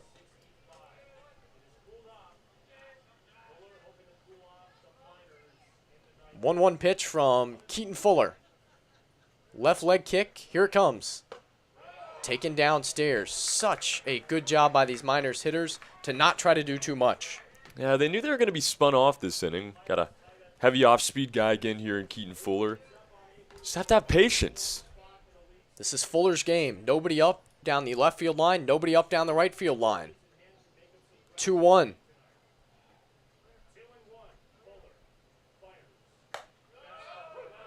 Called strike at the letters. Pano nods. That pitch was close, but called a strike by Levante Palmer. Rose on second. Vergara on first. Pilots 1. Miners 1. Solstice Day from Herman Brothers Field. Fuller nods at his catcher. McCaffrey. Sets. Checks on Rose. 2-2 pitch. Swinging a chopper. That's going to be a tough play for Cole Fontanelle. He throws on the run. Stretch over there by Logan Galena. In time to nab Josh Pano. Runners move up. Winning run just 90 feet away now. So much fun in the ninth inning, no matter how you draw it. If you're in a tie game, it's always a different story. There's always some drama. And for the Miners, that ground ball created a lot of it. Nice play there by Fontanelle. To record the second out, now Jacob Steele's turn. Jacob Steele could be the hero. He got home Josh Pano by putting the ball in play last inning. Right now, he's trying to get home Nathan Rose to win it. Fuller stares in at McCaffrey. Gets the sign he wants. The pitch. Fastball, strike called. Good pitch that time by Fuller. I like Jacob Steele here because this is a guy that does not strike out a lot. He's going to find a way to put it in play, put the pressure on the defense to get that out. Maybe club one up and put it into center field. Leg kick and the 0-1. Curveball, Steele fold, nothing in 2. Steele will try to shorten up here, put the ball in play at the very least. You make the Glacier Pilots make a play. If they don't, they lose the game. Fuller way ahead here. 0-2. Here it comes. Swing and a pop. Foul ground, right side. First baseman over. He's out of room. Jacob Steele still alive. Exciting ninth. Exciting game as we approach 9:40 local time on the longest day of the year. Another tight baseball game. Knotted up at 1 apiece in the bottom of the ninth. Steele wants time. He gets it from Levante Palmer. Steps out. You want to control the pace, no matter who you are, the pitcher or the batter. And that time, Keaton Fuller getting a little bit too much of it. Steele needs time. Fuller comes set. The 0-2. Swinging a little flare to right center field. On the run. Not going to get there. It's a walk-off hit for Jacob Steele. The Miners win 2-1 and improve to 12-2 on the year. Jacob Steele on Solstice Day. What a game. What a win for the Miners. Jacob Steele mobbed in left center field. Gatorade shower and all. And the Miners just can't do anything wrong, Trey. They've won 6 in a row. How about this ball club? In so many different ways, they have found it to win. We've seen walk-off walks. We've seen domination. Tonight, a walk-off single is all they need from Jacob Steele as they get it done in regulation and advance 10 games over, 12-2. This is a magical start to 2022 for the Miners. What a start in 2022, Trey. I'll serve it up on a platter for you. Who's your player of the game? I'm going to say Liam Haddock. No, this is Jacob Steele. Walk-off base hit here in the ninth. The first walk-off hit of the year. A guy that has been so patient to get his playing time. He's been moved around, bounced out of the lineup, back in it tonight, and hitting at the bottom of it. It doesn't matter where you were hitting, Howie. When you get your chance, you have to take advantage. Jacob Steele takes advantage tonight and gets his team another win. Hey, there's one team with a win streak alive in the league. That's the Miners. That is the Miners, the biggest win streak in the Alaska Baseball League now. Tons of fun from Herman Brothers Field. The Miners are 12-2 now. Folks, don't go anywhere. You know what time it is after the game. We're going to get a post-game interview, whether it be Jacob Steele, whether it be Tyler LeBrun. You want to hear it. Stick around as you watch Matsu Miners Baseball on YouTube, presented by Napa Auto Parts.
Back at Herman Brothers Field, walk-off style for the Miners in this one tonight.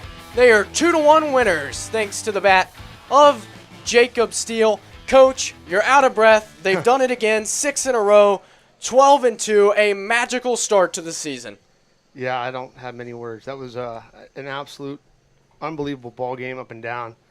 That's an amazing club we just played, and they played their butts off, and our guys just, at the end of the day, wanted it more, and they grinded it out again. And I give all the boys the credit. Jacob Steele was huge for us tonight. Had both RBIs and big-time at-bats for us. Our pitching staff once again stepped up to the call, and I think Cole Townsend got another win. What is he, 2-0 with a save in the last 3 games? That's a pretty good little streak right there. So, yeah, we'll take it. Take me through what happened there in the 9th inning. What were you thinking? We saw a pinch hitter, a pinch runner. What went on there in the 9th? I think it just was a matchup at that point for us. Coach Watson and I were talking about it, and Cade's looked really good in batting practice, working on some stuff, and we just had a hunch. I guess we had a hunch, and it played off. It doesn't always play off, but it worked well for us. And then, putting Vergara in there was just a speed situation, and if we were to go to the 10th, we were going to put him in defensively anyway. So, I mean, it was huge. Trey did great for us all night. It was just a better matchup for Cade, and Cade came in and came up clutch for us, and, it's always nice when they make you look good. So. Oh, they certainly did so again tonight, Coach. Yeah. Now 12-2. This team is 10 games over 500, and we are 14 games into the season. Pretty unbelievable to think about, and I love seeing you come into the booth clapping. We've had that now 3 days in a row as well. Just a magical start to this season, but this game was a little bit different. The team trailed. They went on another streak of not being able to score against phenomenal pitching from Anchorage. What do you tell them in such a frustrating first 8 innings to keep them locked in and to keep them confident as they go to the plate? I don't think it was me, but I think, our first 3 innings, I thought we took some great at-bats. We had some hard-hit balls. We had guys on base. And then our MO kind of changed. We started taking too many pitches in the zone, and our guys kind of got complacent looking for one pitch, and that hurt us, I think, from the 4th through the 8th. And then, we just told them, hey, go back up there, and we're looking for pitches in the zone to go. And Nick Sorelli had a great approach tonight for our whole team, and he helped out in that last inning. I got to give a lot of credit to Nick Sorelli. He talked to our guys about an approach, and it worked for him, so I got to give him all the credit. And, again, though, our guys, the key is not getting too worked up and too down, because you see what can happen at any moment. I mean, that guy was absolutely dealing.